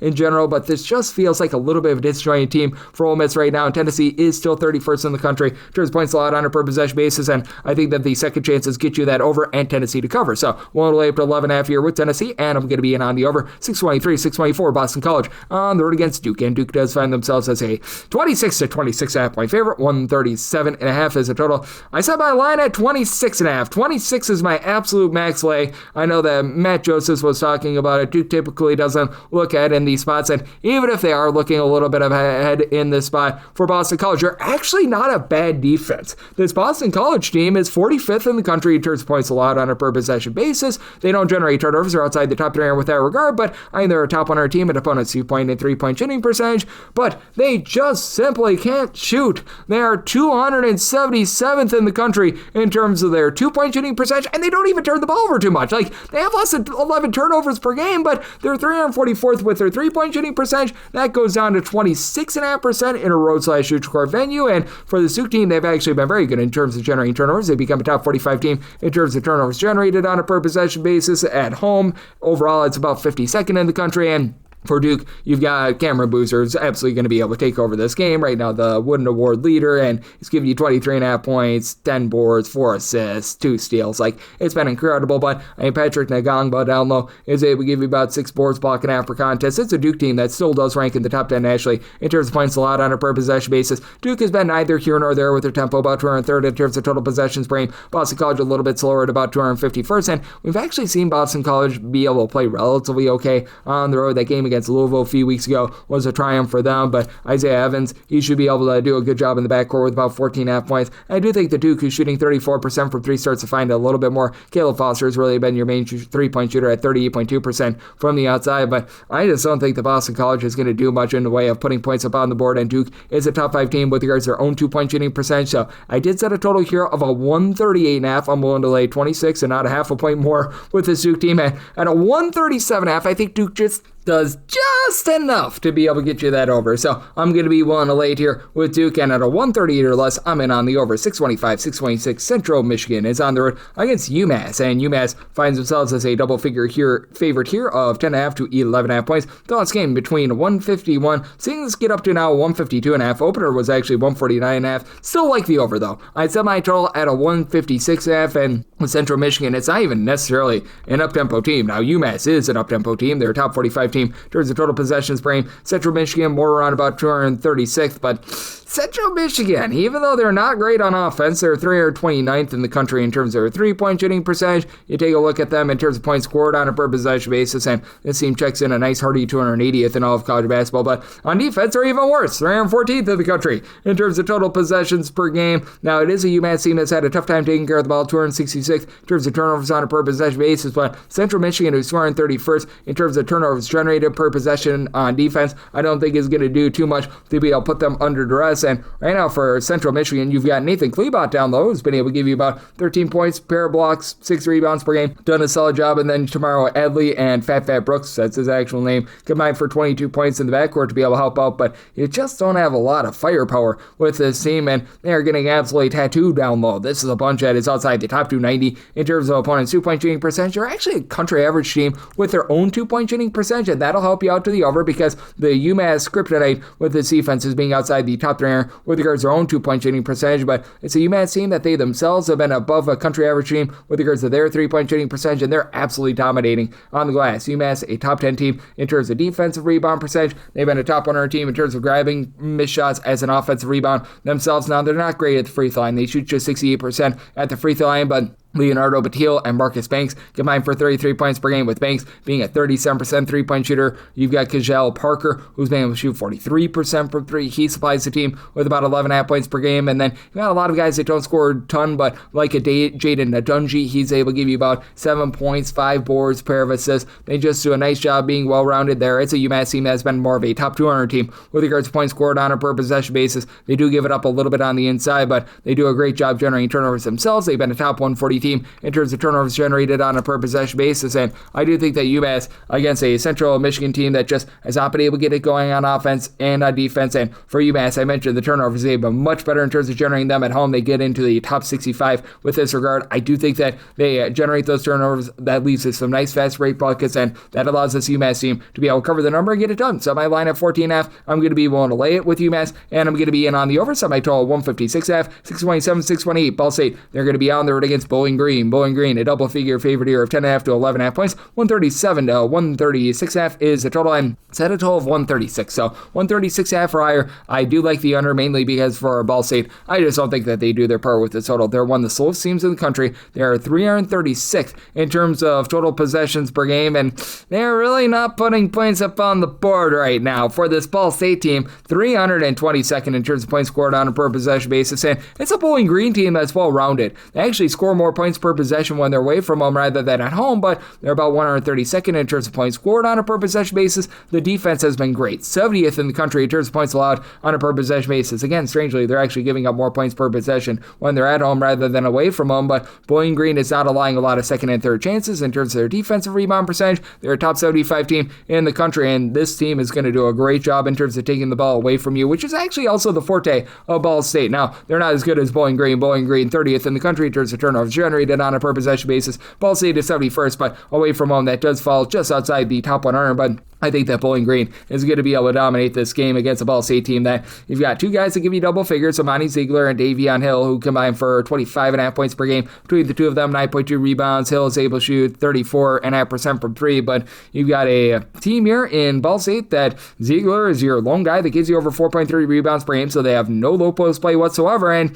they're outside the top 3 with their three-point shooting percentage. That's not a good combination, to say the least. Now, to the credit of Ball State, they've been a top 150 team in terms of defensive rebound percentage, but they don't give themselves any second, third chances on the glass. Are outside the top 275 in terms of offensive rebound percentage. And for Bowling Green, having Sam Towns give you 12.6 half rebounds, that'll allow them to dominate down low. 6'8/6'9" Meyer Wool gives you 12 points, right around about 3 boards, but he shoots 41% from 3. And then Javante Campbell, 5 assists, 5 rebounds, 19 points, 3.2 steals per contest. That's the top 5 mark in all of college basketball. And then Justin Thomas shoots 36.5% from 3. You've got really good overall balance with this Bowling Green team. I think that they go out there, dominate this game, and I think that the turnovers cost you an over. So, sub by total 136. I'm in on the under, and I'm going to be willing to lay after 13.5 here with Bowling Green. 629, 630. Loyola Chicago is going to be playing against LaSalle, and LaSalle is exploring a cover as a 2.5 to a 3-point underdog. Total is going up to about 138.5, 139. Started out at 137.5, and I'm in on the under as I did sell my total at a 137.5. Just neither of these teams are playing with any tempo whatsoever. 328th is what LaSalle is in terms of total possessions per game. Loyola, they are pretty much right there. They're 316th in the country, and neither of these teams are giving you too much on the offensive side of things whatsoever. LaSalle is 296th in terms of turnovers on a per possession basis, and in terms of points scored on a per possession basis, they're hovering right around about 317th. Loyola Chicago is 289th, but the good news for this LaSalle team is that Loyola Chicago is terrible at generating turnovers. They're a bottom 15 team in all of college basketball in terms of turnovers generated on a per possession basis, and both teams are actually okay in terms of giving you second and third chances. LaSalle about 103rd with regards to offensive rebound percentage. Loyola Chicago is 118th, but Loyola Chicago also in a pressure spot. They're outside the top 200 with their free throw shooting percentage. Now, LaSalle, they're outside the top 300 with regards to both their 2-point and 3-point shooting percentages. That's not great, but you do have Jaden Marshall, Jerome Brewer in the backcourt. They combine for about 24.5 points per game, and Marshall does shoot 34% from 3. Eric Acker is like the only other guy in the roster that shoots above 31% from 3 at 35.5% from the outside, but you've been able to have Rob Dockery, Hickory Dickory Dock. He's been able to give you 9.5 points, 5.5 rebounds on the dock, and the injury to Justin Archer has been very costly for this team, but that's it for Loyola Chicago. They've dealt with quite a few injuries of their own, and it just feels like a disjointed team that doesn't know how to play together. Miles Rubin has been solid down low with about 11.5 points, still gives you 2.3 blocks, 7.5 rebounds per game, so he's done a great job there. Justin Moore, when he's been out there, has been able to give you 12 points per contest and should be good to go in this game, but he's been very much rather limited in the last few games as well. They've been trying to get Xavier Amos back out there. He's been able to give you 12 points, and he should be good to go here, but he hasn't shot it well from 3-point range himself. This little Chicago team, they don't have a ton down low, and they're shooting outside of the top 3 with regards to their own 3-point shooting percentage at 31%. Honestly, a relatively good interior defense. They're a top 150 team in terms of opponent's 2-point shooting percentage, but they are really giving it up from the outside. Bottom 10 team in terms of opponent's 3-point shooting percentage. With them both turning the ball over and not generating turnovers themselves, I think that it allows this LaSalle team to be able to go on the road, get the job done, and flat out, I think that LaSalle is a better coach in Darius Nichols rather than Drew Valentine. So I did set LaSalle as a 1.5 point favorite. I like them on the money line, and I'm in on the under sub. I total 137.5, 631, 632. Indiana State is on the road against Evansville, and the Purple Aces, well, they've been more like the Brown Deuces on offense. They're a 1 to 1.5 point underdog. Total on this game between 146 and 147.5, and I do think that you get the Brown Deuces to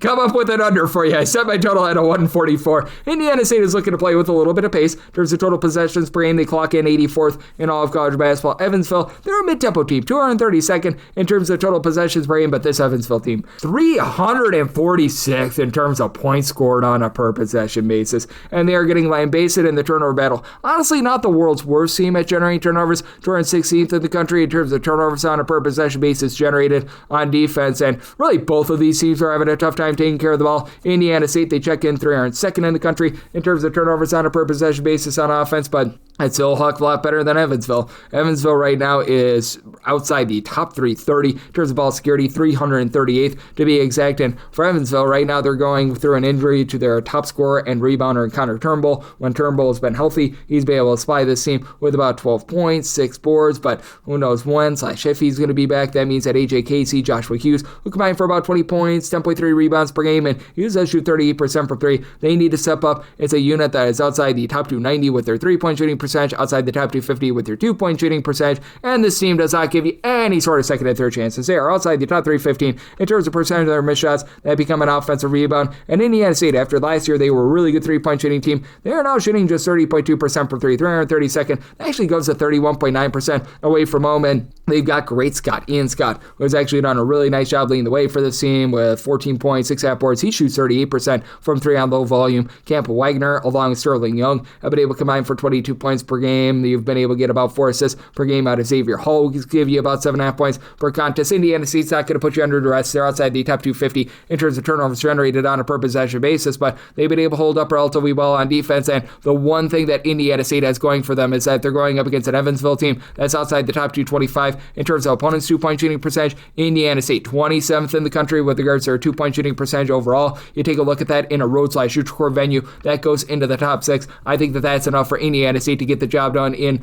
I think it's going to be a lower scoring game with a lot of dead possession. So I did set my total at a 144. I'm in on the under, and I set Indiana State as 4-point favorite. Willing to lay it. 633, 634. Valparaiso is on the road against Bradley, and the Braves of Bradley are 8.5 to 9.5 point favorites. Total on this game, 142.5, and I'd like the under. I set my total at a 140. We've got a Valparaiso team that's neither here nor there with their tempo, 244th in terms of total possessions per game, so they're on the lower end. Bradley a little bit more on the higher end, 146 in terms of total possessions per game, but it is a Bradley team that they're just not executing down low. 276th in the country in terms of their offensive rebound percentage, so they don't give themselves second and third chances. 281st with regards to their 2-point shooting percentage, and Valparaiso just can't shoot. They themselves 348th with their 2-point shooting percentage. They're shooting less than 31.8% from 3 as well. That's outside the top 275 in the country, but they're doing the little things well. Top 100 team in terms of fewest turnovers on a per possession basis away from home. A top 130 team with regards to their offensive rebound percentage, and they're 52nd in terms of opponents' 3-point shooting percentage as well. So I really like the way that they're able to execute there. It's a Valparaiso unit that has O&Ds, giving you all Ds of these 14.1 points per contest, shooting 40% per 3, and then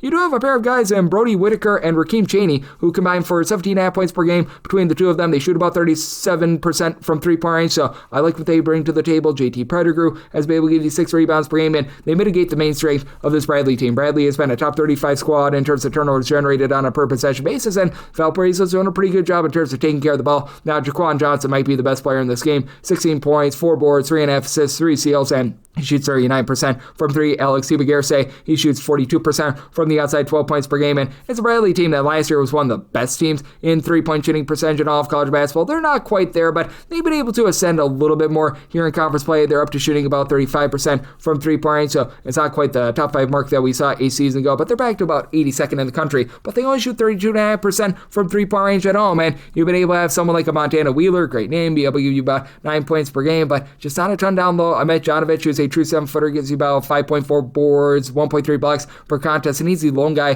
that gives you over 5 rebounds per game with their lack of execution on the inside. And with this Bradley team also being outside the top 300 in terms of opponents' 3-point shooting percentage, they very much gamble for turnovers, and Valparaiso actually gives up fewer points per possession than Bradley. I think that Valparaiso remains lively. I set my line at 6. I'm going to be willing to take the points with the Beacons. They should be the Crusaders still, but they're now the Beacons. I'm going to be willing to take the points with Valparaiso, and I'm going to be in on this under as well. 635, 636. Illinois, Chicago. UIC is on the road against Murray State. Murray State is a 6.5 point favorite. 159.5 is the total. I did set a total of a 157.5. I do like the under. It's a Murray State team that has been absolutely looking to gun at 35th in the country in terms of total possessions per game. Illinois, Chicago is a little bit of a slower team. 243rd in terms of total possessions per game. What I will say about Illinois, Chicago is that their games involve a lot of second and third chances. They themselves are 31st in the country in terms of offensive rebound percentage, and away from home, that ascends into the top 12. Away from home, they grab 35.9% of their missed shots as an offensive rebound, but they also give it up. They are 333rd in terms of defensive rebound percentage. Away from home, teams are grabbing nearly 36.4% of their missed shots as an offensive rebound. So that's going to help out quite a bit, but it's a Murray State team that they force you to pile drive the ball down low. They allow the lowest percentage of shots to come from 3-point range in all of college basketball, but that's not bad for this Illinois Chicago team. It's an Illinois Chicago team that overall they're 200 247th or so in terms of their own 2-point shooting percentage. That ascends into the top 150 away from home. Meanwhile, Murray State, they themselves have been very good on the inside. They are 45th in the country with regards to their own 2-point shooting percentage, but I do think that Murray State is going to be able to pull away in this game because they are the better 3-point shooting team in this contest, as well as Murray State. They've been able to shoot about 35% from 3, top 125 mark in the country. Javon Jackson, 16.5 points on 40% 3-point shooting. Ramon Doman, he's giving you 13.5 points, 5 boards. He's been able to shoot 40% from 3, and with this Murray State team, they have been a team that they themselves have both given up a lot of second and third chances, and they grab a lot of second and third chances, but they're also the better free throw shooting team. They shoot 76.8% at the free throw line, and when teams are able to get a good look from 3-point range against them, it is a Murray State team that may allow opponents to shoot about 35.5% from 3. That is outside the top 270 in all of college basketball. And then you look on the flip side at Illinois Chicago, they're just not shooting well from 3. They shoot 31.5% from 3. That's right around about 300th in all of college basketball. They guard the 3-point line well. They're a top 100 team with that regard, but it is an Illinois Chicago team that has also had a little bit of an issue with turnovers. They're outside the top 225 in terms of their ball security. You do have, though, Elijah Crawford coming off of injury. Missed 12 games. He, Ahmad Henderson, Andy Johnson. I'll give you between 12 and 12.6 points per contest with Crawford, your main facilitator, 4.3 assists per game. So I do think that things get a little bit cleaner moving forward, but I do think that it's going to be a little bit more of a slow down game. You're not going to get a lot of 3-point shooting in this contest. I think they get second and third chances, but I think that Fred King for this Murray State team, who's been able to give you 8.5 boards, 13.5 points, gives you 2 blocks per contest. He's going to be the most dominant low post presence in this game, and I think that that gets it done. Set Murray State as a favorite of 7.5 points, so want to lay up to 7 with them. Made my total 157.5, so I'm also in on the under. 637, 638. St. John's is on the road against DePaul. DePaul, a home underdog of 9.5 points, so on this game, 146.5. Did make my total of 146.5. I'm starting to see a 146 out there. I'm 146.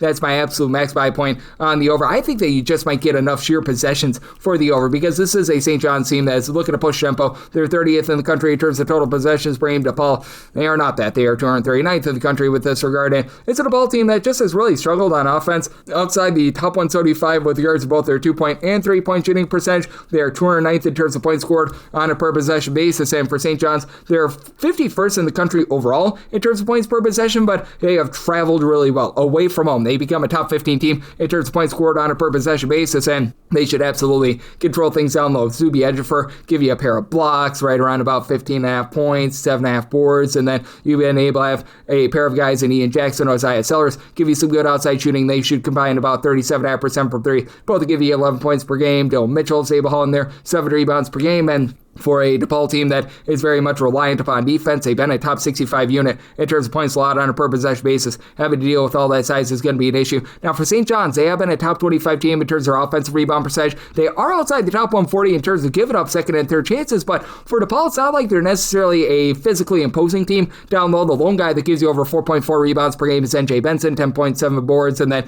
you've got Brandon Macklin, CJ Gunn in the backcourt who have been able to combine for about 23.5 points per game with Macklin, 4.5 boards, 3.5 assists, steal and half per contest, and Gunn is your really top 3-point shooter at about 36% from 3, 14.5 points. Easy top guy, but that said, for this squad, they have been outside the top 250 in terms of opponents' 3-point shooting percentage. They're a slightly above country average team in terms of generating turnovers. They've been good on the inside, top 55 team in terms of opponents' 2-point shooting percentage, but that said, for this DePaul team, there's just not a lot of pizzazz here. We really have seen them have some rough second halves as well. I do think that St. John's going to be able to pull away late and win from within. At a 146 or less, I'm in on the over, and with St. John's, I'm going to lay 10 with them, made them a 10.5 point favorite. 639, 640. UT Martin is going to be playing us a Little Rock. Little Rock is a 6.5 to a 7.5 point dog. Totals between 136.5 to 137.5. I say UT Martin as an 8.5 point favorite. I'm going to be willing to lay this number. Now for UT Martin, the big issue for this team is turnovers. In terms of turnovers on a per possession basis, they are a bottom 15 team in all of college basketball in this regard, and somehow, some way, they're actually worse at taking care of the ball when they're at home rather than away from home. But that said, you've got a Little Rock team that overall is 333rd in the country in terms of turnovers on a per possession basis, and they turn the ball over on 20.9% of their possessions away from home. So they mesh the sloppiness that you're going to find with UT Martin. And I mean, the one thing that Little Rock has done well is they've been able to shoot it pretty solidly from 3-point range. Right now, they're 73rd in the country. They shoot 35.8% from 3, but outside of taking care of the ball, this is a top-to-bottom, really good UT Martin team that has been very rock solid on defense. They're a top 50 team in terms of points allowed on a per possession basis, and at home, teams shoot 25.2% from 3, overall 28.7%. That is a top 10 mark in all of college basketball. This is a UT Martin team that should be able to do a nice job in terms terms of dominating the glass. What has been very costly for UT Martin this year is that pretty much everyone on the roster, aside from maybe Andreja Bramovic, who's been able to give you about 15 points, 8.5 rebounds per game, has gotten injured, but most of these guys are back. Filip Rakovic has been able to give you 10.5 points. He's not necessarily a guy that's going to light you up from three, but pair of assists, 5 rebounds per game, and then you've had Mateus Danusis be able to supply 13 points. He shoots about 34% from three. UT Martin leaves something to be desired with their outside shooting, just inside the top 300 at about 31.8%, but they're very good on the inside. Top 35 team in terms of opponents' 2-point shooting percentage. They've been a top 150 team with their own 2-point shooting percentage, and they're a top 25 group in terms of percentage of the missed shots to become an offensive rebound. Meanwhile, you've got a Little Rock team that's just absolutely getting tattooed with regards to their defense. They're outside the top 290 in terms of points allowed on a per possession basis. They generate turnovers. They're a top 75 team in terms of turnovers generated on a per possession basis, but the way that you need to beat this UT Martin team is down low, and they're outside the top 275 with their own 2-point shooting percentage, and they take most of their shots from two. They're a top 30 team in percentage of their shots that come from 2-point range. You get them on the free throw line, they shoot 68% there. They're outside the top 300 in all of college basketball with that regard as well. It's just a very disjointed team that's outside the top 300 with regards to their defensive rebound percentage as well. So plenty of second and third chances to be ahead for this UT Martin team. You do have Jonathan Lawson for Little Rock, give you about 4 assists, 16.5 points, and he's probably the best player out there on the floor. Shoots 37.5% from three. Braxton Bayless shoots 38% from the outside, 10 points per contest. Kachi Niza has been able to give you 11.5 points, 4 boards, a block. He shoots 34.5% from three. But outside of really your main 5 guys for this Little Rock team, you don't have any depth whatsoever. And I do think the UT Martin gets the job done in what I think is going to be a sloppy slog, especially with Little Rock being a very slow and controlled team, 262nd in terms of total possessions per game. UT Martin is 282nd. It's not a total of 134.5. So like the underhand with UT Martin, I'm willing to lay up to 8 with them, made them an 8.5-point favorite. 641, 642, SIU Edwardsville is going to be on the road against a Lindenwood. Lindenwood's a 4.5 to a 5.5-point favorite. Total's gone up from the opener of 136 all the way up to 141, 141.5, and I'm in on the under. I did set my total at a 139. It is a Lindenwood team that's looking to gun it right now. In terms of total possessions per game, they are 16th in all of college basketball. Edwardsville, they are not looking to gun it. They are 3 and 15th in the country, but this is an Edwardsville team that is playing some of the most underrated defense, in my opinion, in all of college basketball. It's an Edwardsville defense that really travels. Away from them, they're a top 10 team in the country in terms of opponents' 2-point shooting percentage. Overall, they are ranking 36th in the country in terms of points allowed on a per possession basis in a road/shoot score venue. That goes up to number 10 in the country, and it's a Lindenwood team that they do not shoot it well from three. So that makes SIU Edwardsville and their 2-point shooting defense all the better, because right now for Lindenwood, they right now shoot about 28.7% from 3-point range. That is a bottom 15 mark in all of college basketball. Now, Edwardsville, they're outside the top 290 in terms of points scored on a per possession basis, but they actually ascended to the top 250 as a score about 2.6 points more per 100 possessions away from home rather than at home. They're not very trustworthy at the free throw line. They shoot 68% at the charity stripe, but they're also a top 150 team in terms of turnovers generated on a per possession basis. Jack Champion has done a nice job, giving you about 7.5 points, 4.8 assists per game. You've had Aeneas Sakinas be able to supply about 8 points, 2 blocks per contest. Now Miles Thompson has been dealing with injury. That's been rather rough for this team, and Ring Malaith has been out the last few weeks as they're your top 2 scorers, so that's been rather rough for this team, but we've been seeing a lot of mixing and shaking with this team. You've got someone like Darian Baker, so shooting 52% from 3, 7.5 points per contest. Here in conference play, you've been able to have Tyler King become the king for this team, shooting in the mid-30s from 3, 10.5 points per game, and in OVC play, it's an Edwardsville team that actually shoots 36.8% from 3-point range. Now, Lindenwood has actually done a really nice job in terms of guarding the 3-point line themselves. You're not going to be able to get good looks off of them, and in terms of points allowed on a per possession basis, this is a Lindenwood team that's really been able to ascend. They're a top 100 team in terms of turnovers generated on a per possession basis. Overall, in terms of points allowed on a per possession basis, Lindenwood, they check in more in that neighborhood, about 64th in all of college basketball, but they actually give up more points per possession at home rather than away from home. And then you've got Aeneas Fitrell, Jadis Jones, who combined for 37.7 points per contest. Fitrell does shoot 37.5% from 3-point range, and it's a Lindenwood team that they've been a top 125 team in terms of opponents' 2-point shooting percentage, but for Lindenwood, they're absolutely getting blasted in terms of giving up second and third chances as well. It's a Edwardsville team that even with missing some of their big men down low, they should be able to do a great job here. As Lindenwood, they are outside the top 180 in terms of defensive rebound percentage. Edwardsville, they're going to give up some second and third chances as well, but away from home, they've been a top 75 squad in terms of defensive rebound percentage. And if you need Lindenwood to cover at the free throw line, they shoot 68.9% at the free throw line. That is 293rd in the country. Now, we'll say they've been able to get Milos Nendick to be able to give you about 12 points per contest. He's been able to come on strong, but you look at the top 4 scorers for Lindenwood, all but one of them shoot below 66.5% at the free throw line. So I think that could be a little bit problematic against an Edwardsville team that's really stepped up on defense. Semi-total at 139. I'm in on the under. Set Lindenwood as the slim 1-point favorite, so taking the points here with Edwardsville. 643, 644. Pittsburgh is on the road against Virginia, and Virginia is a double-figure favorite here as you're going to be laying 13.5 to 14.5 points with them. So this game, it is 140.5 to 141, and I made my line a 14. Personally, I would rather take 14.5 with Pittsburgh rather than lay 13.5 with Virginia. We're mostly seeing 14.5s out there anyway, but for Virginia, they are going to be able to absolutely dominate on the glass. They're a top 10 team in terms of offensive rebound percentage, and in terms of giving up second and third chances at home, they have been outside the top 150 with that regard, but it's not necessarily a Pittsburgh team that's holding in there a lot of second and third chances themselves, but they should be able to help mitigate the main strength of Virginia of getting those offensive rebounds, as they're 39th in the country in terms of defensive rebound percentage. You do have a guy in Cam Corn who's supplying the team with about 12.5 points, 7.5 boards. He's able to give you a little bit of outside shooting at about 35% from 3. Barry Dunning, along with Braden Cummings, have combined for 24.5 points per game. Both shoot about 32.7% from 3, and it was mentioned by mid-major Matt Mann. This team is rough at the free throw line. They shoot 66.3%. The charity stripe, that is the bottom 30 mark in all of college basketball, but they still have been able to do a relatively solid job holding up down low, top 225 team in terms of opponents' 2-point shooting percentage, and they do such a great job on the glass. They take relatively okay care of the ball. They turn the ball over about 11 times per game, and for DeMarco Minor, 9.5 points, 3.5 boards, 3.5 assists for a squad that overall shoots about 34% from 3. That's hovering right around about country average. You've got a Virginia team that is not looking to play up tempo as well. This is going to be a slow and controlled game. Pittsburgh, 338th in the country in terms of total possessions per game. Virginia is a little bit faster, but still 215th in the country, and for Virginia, they should be able to get some solid looks from 3-point range. And you've got Blake Thomas, who's done a nice job in terms of giving you about 13 points, 4 boards, 2 assists per contest. Last year, shot 40+% from 3 at San Francisco, down to about 33.5% this season. Should see that go northward moving forward. And then you've had Jakari White deal with injury. When he's been out there, he shot 48% from 3 on relatively mid-tier volume at 8.5 points per contest. But where this Virginia team really shines is down low. Jonah Grunlow, Ogania Yesu combined for 4.5 blocks per game. They only combined for about 14.5 points per game. And then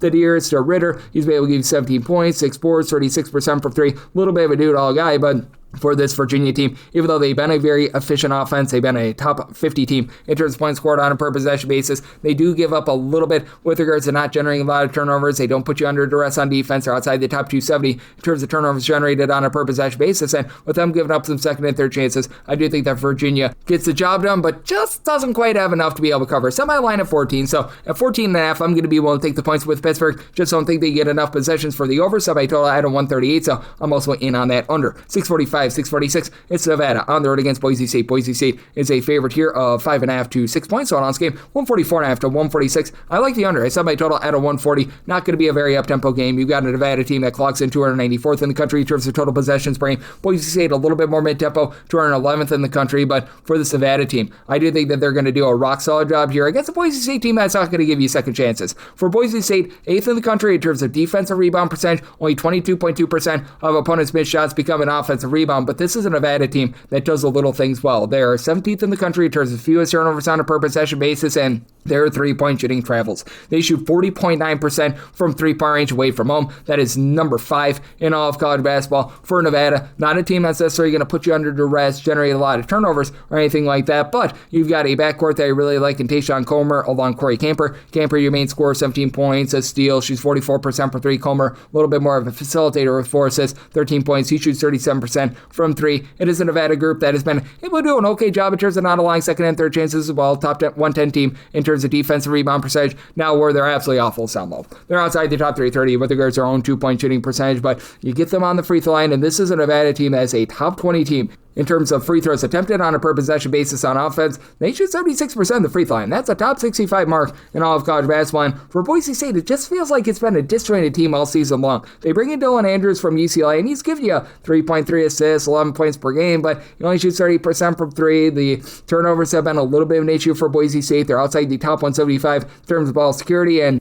for Boise State, they're just very average on offense. They actually do shoot themselves 76.2% of the free throw line, and they've been a top 50 team in terms of free throws attempted on a per possession basis as well, but they're hovering right around about 175th in terms of both 2-point and 3-point shooting percentage, and they're about 20th in the country in terms of opponents' 2-point shooting percentage, outside the top 235 in terms of opponents' 3-point shooting percentage. I like Andrew Meadow along Drew Fielder. They combine for about 26.3 points per contest. Meadow's been able to shoot 42% from 3, 34.5 from Fielder, who shoots right around there at about 6'10", throws in there about 5.5 rebounds per game. But I do think that Nevada is going to do a nice job holding in there against a bunch in Boise State that just has not been able to do the little things well, and they're really not blocking any shots down low despite having quite a bit of size. So for Nevada, I did set them as a 2-point dog. I'm going to be willing to take the points, and I like the under. I set my total at a 140, 647, 648 on the card. It is St. Louis, and they're going to be on the road against Davidson, and Davidson, a pretty sizable home underdog here, as you're going to be catching with them 9.5 to 10 points. 147.5 to 148 is the total, and I'm going to be willing to lay with St. Louis. I did set them as an 11-point favorite. This is a St. Louis team that's just so well-rounded. This St. Louis team has been able to shoot it really well from 3, number 3 in the country at 41.1%. That goes down to about 37.8% away from home, but they also are a team that ranks in terms of points scored on a per possession basis number 6 in the country. And you always think about the offense when you think of a team coached up by Josh Schertz, but it's been the defense that has really been able to step up for them as well. In terms of points allowed on a per possession basis, St. Louis, they find themselves right now number 10 in the country, and it travels really well. In a road/core venue, St. Louis is number 5 in the country in terms of points allowed per possession, and Davidson, they're a very slow team. They're outside the top 330 in terms of total possession scoring. St. Louis, a top 65 unit, and for Davidson, they have been well outside the top 175 in terms of points allowed on a per possession basis in their home games. They are a team that has been very average, 165th with regards to offense in terms of points scored on a per possession basis, with their forte being 3-point shooting. For Davidson, right now they're shooting 37% from 3. That's a top 50 mark in the country, but they don't want to go to the free throw line. They shoot 66.4% at the free throw line. That's a bottom 30 mark in all of college basketball. Robert Blums, Josh Govins are really their lone 2 double-figure scorers, as you've got 7 guys between 5.8 and 11.8 points per contest. Very much a whole is greater than some of its parts approach. Blums shoots 43% from 3. Scovins only about 32%, but he is the lone guy on the roster. Scovins is that gives you over 4 rebounds per game at 4.1 rebounds per game. Sam Brown shoots about 32% from 3, throws in their 9 points, pair of assists per contest. As Davidson, pretty good in terms of taking care of the ball, and they've been a top 185 team in terms of turnovers generated on a per possession basis. St. Louis has had a little bit of a tough time in terms of taking care of the ball. They're outside the top 150 with that regard, but even with that, they execute both on the inside and the outside, and you would think a team with Robbie Avila in there would have like dominant scoring out of him or something like that, but it's actually been just a really good collective for St. Louis. How about 7 different guys between 9.5 and 12.8 points per contest? Avila is the guy that gives you 12.8 points, 4.5 boards, 4 assists, and he does shoot 46% from 3, but then Trey Green shoots 48% from 3 with 12.5 points per contest. Izan Sharma shoots 42% from 3, 9.5 points. He throws in there just under a steal per contest. Brady Dunlap, he shoots 41% from 3, 7.5 points per game. And then you've got Dion Brown along with Amari McCautry, who combine for 21.5 points. Both give you over 5.5 rebounds per game. It's a St. Louis team that they are a top 5 team in the country in terms of both opponents' 2-point and 3-point shooting percentage, so they completely shut you down there. They've been a top 30 team with regards to rebound percentage as well. The St. Louis team, top to bottom, they're just stacked, and I think that they find a way to be able to get the job done here on the road in a game where there might not be a lot of possessions, but I think that there's going to be a lot of efficiency from the St. Louis end of things. So I did set my total 151. I like the over, and with St. Louis, I'm willing to lay up to 10.5 with them. 649, 650. NC State is going to be on the road against SMU, and SMU does find themselves as a slim home underdog here of 2.5 points. 160.5 to 161 is the total. I did set my total at 164.5. I like the over, as NC State actually leads the country in terms of points scored on a per possession basis away from home. Fast, but not warp speed fast. 132nd in terms of total possessions per game. SMU is warp speed fast. 25th in the country in terms of total possessions per game, and this SMU team has been able to thrive very much on offense. They are 40th in the country in terms of points scored on a per possession basis, and they shoot 37.8% from 3-point range at home. Now, NC State away from them, they shoot over 42% from 3. That is number 1 in all of college basketball. And SMU, not great on defense. 119th in the country in terms of points allowed on a per possession basis. NC State is more around 69th, but NC State is giving up 13.7 points more per 100 possessions away from home rather than at home. And for NC State, I was just expecting a little bit more out of Darian Williams. I mean, he's been good. 14.5 points, 5.5 boards, 3.5 assists, shoots 42% from three, but it's been a little bit hot and cold ever since a hot start to the season. Kadir Copeland has, in my opinion, been the best player on the team. 14 points, 6.5 assists. He throws in there 2 steals. He shoots 46.5% from three. Trey Holloman has really been able to find a new role and has done it well for this team. 10 points on about 41% three-point shooting. Jerry Dang, he being out with an injury has caused guys like Terrence Arsenault to be able to step up, and Arsenault has yet to be able to do so, but I think that there's a little bit of upside with him. He had 9 points in that game against Wake Forest, so that was a good sign. But for SMU, it is all about what you've been able to get out of Kevin Miller. I refuse to call him Boopy because that's just insane, but he's been booping teams with the way that he's been able to give this team over 20 points per contest. One of the better facilitators with about 6.6 assists, shoots 38% from three-point range. BJ Edwards, 2.5 steals, 14 points, 6 boards. He shoots 36% from three. It's an SMU team that is a top 125 team in terms of turnovers generated on a per possession basis. They need to clean things up down low. They've been outside the top 200 with regards to a percentage of opponents' missed shots that result in an offensive rebound, but they've been a good three-point shooting defense. They're allowing teams to shoot just 31.9% from three-point range. NC State away from home teams shoot about 35.5% from three-point range against them, and SMU in a pressure spot, they shoot 76.5% on the free throw line. That is a top 45 mark in the country. Corey Washington shoots 41% from three with 11.5 points per contest. And Samat Yedoglu, I think, is going to be an X factor. Gives you about 8 boards, 10.5 points, block and a half per contest. As a 7-footer, I think that he's going to be able to take hold of this game, help this team win from within. And I do think that SMU finds a way to be able to get it done on their home floor. I said SMU as a 2.5 point favorite, so I do like them outright on the money line, and I like the over. I set my total at a 164.5, 651, 652. It is Drake. They're going to be on the road against Belmont, and the Drake is a pretty sizable underdog here of 10.5 points. 152.5 to 153.5 is the total. Made a total of 155.5. I like the over. Drake is a relatively mid-tempo team, 219th in the country in terms of total possessions per game. Belmont, 110th in the country in terms of total possessions per game, so neither here nor there, but Belmont is thriving on offense, 55th in the country in terms of points scored on a per possession basis. Meanwhile, Drake has been a respectable offense, 137th here, and what is going to be helping out this Belmont team is that Drake does not put you under duress. Drake is well outside the top 275 in terms of turnovers generated on a per possession basis. Now, they themselves do a great job taking care of the ball. They're 39th in the country in terms of turnovers on a per possession basis on offense. The kryptonite for Belmont has been the turnovers, 299th overall in terms of turnovers on a per possession basis. Get them in their home venue, and they're outside the top 320 in terms of taking care of the ball. But now with Drake not generating a lot of turnovers, that means that a Belmont team that is 5th in the country with their three-point shooting percentage at 40.6%. They're going to be able to get more clean looks. And this has been a Drake team that has not guarded the three-point line very well. This just feels like a lot of Drake's weaknesses being exposed all over at the same time. As for this Drake team, right now they are allowing teams to shoot about 35.3% from three-point range. That is 252nd in all of college basketball. Strangely, 38.8% at home, 31.3% away from home. I think that that's what is going to iron out. And what I like about this Drake team is that you've got Jalen Quinn, who comes over from Loyola Chicago, 19 points, right around about 3.5 assists per game, and he's been shooting about 35% from three. You've got Jashawn Thomas, who supplies 10.5 points, shoots about 36.5% from three. Oku Frederico, along with Wilkins Exacte, both give you 5.3 boards per contest. It's a Drake team that they are not going to give themselves second chances. They are outside the top 275 in terms of offensive rebound percentage. Not awful on the defensive glass, but they are outside the top 150 with that regard as well. They're okay with regards to their interior defense. Away from them, they've been a top 75 team in terms of opponents' two-point shooting percentage, but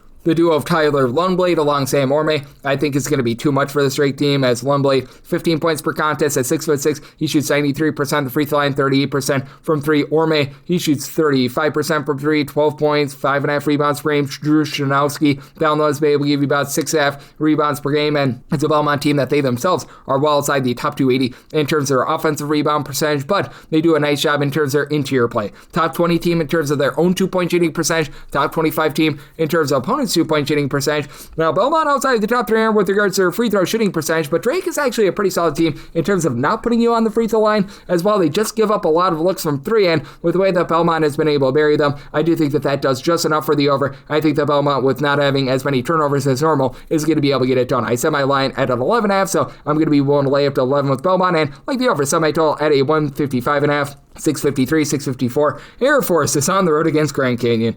Air Force is between a 23.5 to a 25-point underdog. Totals between 134.5 to a 135.5. Set Grand Canyon as a 23.5 point favorite. I'm going to be willing to take 24 plus here with Air Force, even though Air Force is awful. They are 307th in terms of total possessions per game, so they're looking to play slow. And Grand Canyon, only about 228th in terms of total possessions per game, so you're going to get a slowed down game. Grand Canyon has been good with their 3-point shooting defense, 49th in the country with this regard. And for Air Force, I really don't know what they're doing well. They are allowing teams to be able to really bomb it from three. They're 335th in terms of opponents' 3-point shooting percentage. Good news for them is that Grand Canyon is outside the top 300 with their own 3-point shooting percentage. As this Grand Canyon bunch, they are not finding it there. They are shooting about 34.8% from three at home, 24.9% away from home, but overall 30.6%. And for Air Force, this is a team that is supposed to be a good 3-point shooting team, and they shoot 27.2% from 3-point range away from home. So I'm going to be in on this under. I saw my total at 131.5, but for Air Force, I think they do just enough to hold in this game because Grand Canyon has been a little bit sloppy on offense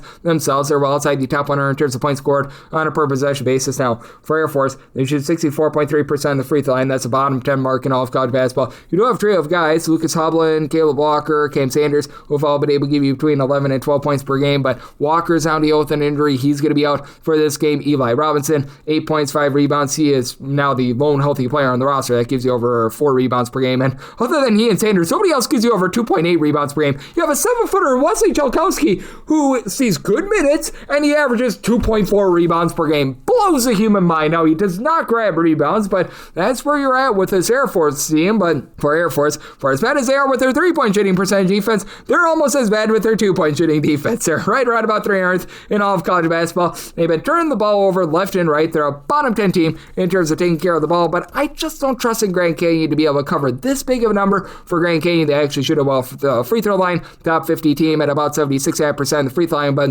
even their 2-point shooting percentage, it's country average outside the top 140 there. You got Jaden Henley. He's been supplying the team with 17.5 points, 2.5 assists, 2.5, 5.5 rebounds. And then you got Makai Williams, who shoots 31.5% from three with about 13 points per game. You've got a trio of guys, Zana Wusu-Nane, Caleb Shaw, along with Brian Mark Jr. That'll give you between 8.3 and 9.5 points per game, and all shoot at least 36% from three. Wusu-Nane, 8.5 boards, pair of assists, steal, block per contest, really good versatility there, but this is just not a team that takes a lot of 3-point shots. It's not a Grand Canyon team that really gives themselves a lot of second and third chances either. Outside the top 150 in terms of offensive rebound percentage, now they do a great job in terms of not allowing you to get second and third chances as well, but also outside the top 200 in terms of ball security. I think the Grand Canyon is going to get a nice easy win. Just feel like the number has gotten a little bit too far because it's going to be a slowed down game where points I think are going to be hard to come by. I set my total at a 131.5. I like the under end with 24 plus. I'm willing to take the points with Air Force. 655, 656. Rutgers is on the road against UCLA. UCLA is a 13.5 to a 14-point favorite. 139.5 to 140.5 is the total, and I said Rutgers as a 16-point dog. I'm going to be willing to lay it for this UCLA team. They're going to be looking to play very slow and controlled, just like this Rutgers team. UCLA right now 270th in terms of total possessions game. Rutgers 265th, and for this Rutgers team, they've honestly been able to do an okay job of shooting it from 3-point away from home at 33%. That's a top 225 mark in the country, but just doesn't compare to UCLA. UCLA right now they are shooting 37.4% from three overall. That's a top 30 mark in the country. That actually goes up to 38.2% at home, and what is always supposed to be the hallmark of this Rutgers team is playing good, solid defense, and right now for Rutgers, 257th in the country in terms of points allowed on a per possession basis, and you've honestly been able to have Tyreek Francis do a nice job stepping up in the backcourt for this team. 16.5 points, 2.5 assists, shoots about 32.5% from three, and the Dylan Grant shoots 36% from three, 11 points per game. Darren Buchanan, the transfer from George Washington, he's your best 3-point shooter at about 43.5%. He gives you 8 points per game, but it's a Rutgers team that just has not been able to do a good job of executing down low. They're a bottom 30 team with their 2-point shooting percentage, and then they absolutely give it up from 3-point. Teams are shooting 37.1% from 3-point against Rutgers. They've actually been a halfway decent team in terms of holding up down low, but that's going to be a big giant issue for them. Now for UCLA, they've been dealing with an injury to Sky Clark, who's shooting over 47% from 3-point this season, but you've been able to have Donovan Dent do a nice job in terms of stepping up. He's not going to give you any 3-point shooting, but 13.5 points, 6.8 assists to only about 2.1 turnovers per game. UCLA, one of the best teams in terms of taking care of the ball in country. Top 40 team in terms of fewest turnovers on a per possession basis. They themselves are hovering right around about the top 85, top 90 in terms of turnovers generated on a per possession basis, but for Rutgers, a team that just cannot shoot the ball well inside. This is a UCLA team that allow opponents to shoot just 29.7% from three-point range. That's the top 35 mark in the country, so not a lot of scoring options here for Rutgers. And then you got Tyler Billadu, who's able to give you 18 points, shoots 44% from three. You've been able to have Trent Berry shoot 40% from three, 12 points per contest. A little bit of a top-heavy team, but Xavier Booker, Jamar Brown, they're coming along for the ride, combining for about 12.5 points between the two of them, shooting 40% from three. And Booker has good size at like 6'10", so nice versatility there. And I think that they get the job done against a Rutgers team that has to travel through multiple time zones. And for Rutgers, I think that the defense is so bad that it allows UCLA to be able to go bombs away from three and get the over. Somebody told 142. I like the over, and I'm willing to lay up to 15.5 here with UCLA. 657, 658. USC is playing goes to Indiana. Indiana is an underdog of 1 to 1.5 points. So on this game, 151.5 to 152.5. Set USC as a 1.5 point favorite. Don't want to go past one, but I did make USC the very, very slim favorite. USC still playing at a very fast pace. Overall, 34th in the country in terms of total possessions per game. They've been slowing down ever since the Rodney Rice injury, though, and it's a little bit of a warped stat. They played that triple overtime game against Troy. If you look in terms of possessions per 40 minutes, they're probably more like 60th in the country, and Indiana has been a more controlled team, 218th in the country in terms of total possessions per game, and Indiana's been a solid defense, 73rd in the country in terms of points allowed on a per possession basis, but they do give up 13.5 points more per 100 possessions away from home rather than at home, and for this USC group, it has been a little bit of an adventure on defense. They're about 97th in the country in terms of points allowed on a per possession basis, but on the inside, they're a top 25 team in terms of block shot percentage, and for USC, they've also been able to do a pretty solid job in terms of holding teams from three-point range. They're allowing teams to shoot just 29.4% from the outside. That is a top 25 mark in the country, and then you do have an Indiana team that has been able to get a lot of production out of Tucker DeVries, do-it-all guy, the coach's son with about 14 points, 5.5 boards, 3 assists, shoots about 34% from three, but this offense does rely upon Lamar Wilkerson, and his three-point shooting shoots about 39% from three, 19.5 points per game. It is an Indiana team that, in terms of percentage of their shots that come from three-point range, are a top 25 team in the country. But for Indiana, to their credit, they shoot 78.5% the free throw line, top 15 team there. But that's going to make them a little bit more one-dimensional. And Indiana's just not giving themselves second and third chances. Now, for this USC team, they leave a little bit of something to be desired in terms of their own offensive rebound percentage. But it's an Indiana team that's grabbing fewer than 10 offensive rebounds per game in terms of percentage of their missed shots that result in an offensive rebound. USC has the big edge. They're 119th with this regard. Indiana down to about 249th, and away from home, that is outside the top 275. DeVries is right now the lone guy in the roster that gives you over 5.5 rebounds per game, with Reed Bailey, Sam Alexis, both combining for about 9 rebounds and 17 points per game between the two of them. And for USC, you've got the 7-footer in Gabe Dines, who's been able to give you a block per game. He's really not giving you a lot of scoring, but good low post option. And now you've all of a sudden been able to get a lot of production out of a man that wasn't even on the roster to begin the season in Cam Woods. He really stepped up a few nights ago in that game against Iowa. He had 33 points in that one. They've been able to acclimate him into the lineup, 30-plus minutes in each of the last 3 games, and you look at what he was able to do over at Robert Morris last year. He was giving that team 15 points, 5 assists, did turn the ball over a little bit too much, but he's given this team a little bit of a spark. And then off the ball, Chad Baker-Mazara, he's able to operate, give you 19 points, 4 boards, shoots 37% from 3, but where I think that this USC team wins is within Ezra Usar, Jacob Kofi, combined for 13.5 rebounds per game. Usar, 16 points per game, but then you got Kofi give you about a block and a half per contest. You've had Jordan Marsh deal with injury, but now you're getting back Elijah Arenas at just the right time. He's been in there the last 4 games. Hasn't necessarily shot it well from 3, but it's a small sample size. 7.5 points per game. He was a top 30 recruit, and I think that getting him in there, having Cam Woods be able to step up, is going to be just enough for this USC team to get it done. And USC, top 5 team in the country in terms of free throws attempted on a per possession basis. They do a nice job in terms of getting to the free throw line to make up for the fact that they only shoot about 32% from 3, and I think that USC on their own floor with Indiana dealing with the travel, I do think that they get it done. I think that the late fouls get you over, so semi-total 153.5. I like the over, and with USC, I'm willing to lay up to a point with them. 659, 660. UNLV is on the road against Fresno State. Fresno State, a 1 to 1.5 point favorite. Totals between 149.5 to 115.5, and I mean Fresno State, the 2.5 point favorite. I'm going to be willing to lay the number now for this Fresno State team. Man, they need to take care of the ball a little bit better in terms of turnovers on a per possession basis. This team is 326th in all of college basketball, and it's a Fresno State team that is not going to light you up from 3-point range. Right now, they shoot at home 30.7% from 3. That's outside the top 300 in all of college basketball, but they do a great job in terms of guarding the arc as well. For Fresno State, they're allowing teams to only shoot 28.5% from 3, at home 26.7%. On both accounts, that is a top 20 mark in all of college basketball, and this has been a UNLV defense that has been not good to say the least this year. for UNLV, in terms of points allowed on a per possession basis, 237th in all of college basketball. Not to say that Fresno State is sponsors of the Midway, but you know what? They are 58th in the country. I will be in on the over because I do think that you get enough possessions for it. I have a Fresno State team that is fast, but not overly fast, 145th in terms of total possessions per game. UNLV just continues to gun it. They're 56th in the country in terms of total possessions per game, and UNLV is a little bit healthier on offense than they were to begin the season. UNLV still well outside the top 225 with regards to their own three-point shooting percentage, but you've been able to have Dre Gibbs-Lawhorn do a nice job leading the way, 17.5 points, shoots 35.5% from three, 2.5 assists per game. It is a UNLV team that they themselves are outside the top 235 in terms of their own ball security. To their credit, top 100 team in terms of turnovers generated on a per possession basis, but for UNLV, they're also outside the top 200 with regards to opponents' two-point shooting percentage, despite the fact that you now have back the big man in Emmanuel Stephen, 5.5 points, 5.5 boards as a true 7-footer. You've been able to have Howie Fleming Jr. step up with about 9.5 points, 3 assists, 5 boards. He's a nice little bit of a do-it-all sort of guy, but let's say that you get into a pressure spot, and UNLV is a top 40 team in terms of free throw attempts on a per possession basis.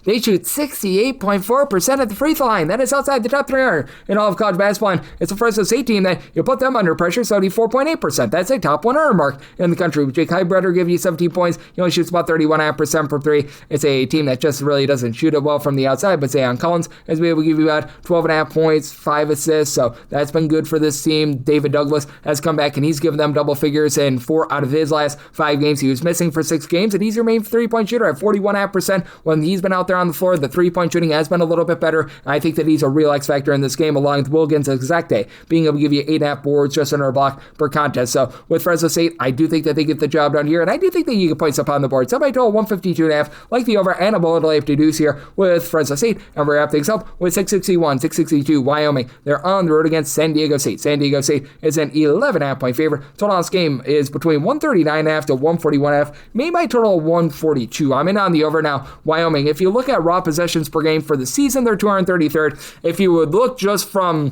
conference play and conference play only, they have to be a bottom 30 team in the country. They have really slowed things down. San Diego State has been playing much faster than normal, though. 72nd in terms of total possessions per game. Now, a little bit of a warp stat, triple overtime game against Boise State, double overtime game against Troy goes into account, but still about a country average team in terms of total possessions per game, but this is a San Diego State team that has been able to do a really good job with their three-point shooting. Not a team that gives you a lot of second and third chances in terms of their defensive rebound percentage. At home, they're grabbing about 32.1% of their missed shots as an offensive rebound. At home specifically, that's a top 125 mark in the country, but San Diego State, at home, they shoot 39.3% from three-point range. That is a top 40 mark in the country, and you've been able to have a lot of production out of Reese Waters along with BJ Turner-Up Davis. Both of these guys have combined for about 22.5 points per contest. Davis, your main three-point shooter, at about 40% from three. Waters, more around about 35.5% from three. And then for the San Diego State team, they've done a really nice job in being able to get fast break buckets off of generating turnovers. This San Diego State defense has went through a little bit of, shall we say, transition. They're still a solid defense. They're about 37th in the country in terms of points allowed on a per possession basis. But that said, for San Diego State, typically it's a little bit more with regards to like rebounding and things like that. They're typically a solid team in terms of generating turnovers, but this has been a new leaf for them. They are 15th in the country in terms of turnovers generated on a per possession basis, and if you look specifically at their home games, they're more around about 20th. And on the flip side, you've got a Wyoming group that has been a little bit hit or miss for them with regards to their defense. They're a country average team in terms of generating turnovers.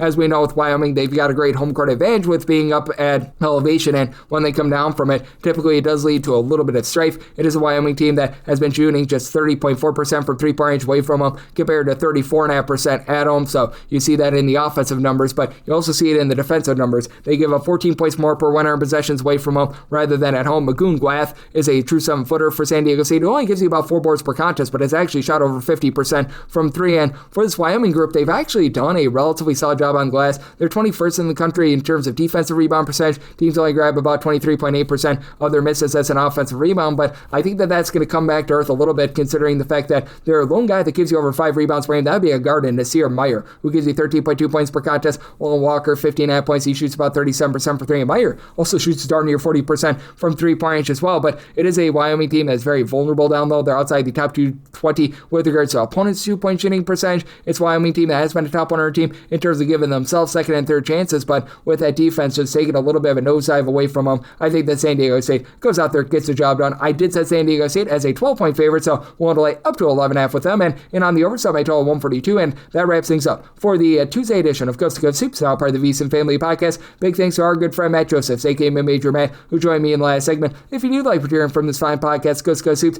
you're able to subscribe wherever your podcasts, Apple Podcasts, Google Play, Spotify, Stitcher, and TuneIn. If you have a question, comment, segment idea, what have you for this podcast, you have one or two ways we'll fire those in. First one is my Twitter/X timeline at Jude_D1. Keep in mind, letter CM, naming does not matter, so as per usual, please do send these into the timeline. And the other way is find an Apple Podcast review. If you rate this podcast 5 stars, it's very much appreciated. And from there, you're able to fire in whatever you'd like to hear on this podcast via that 5-star review. And I'm with you guys every single day on this podcast, give you picks and analysis on every game, every day. So I'll be back with you once again tomorrow. Thank you.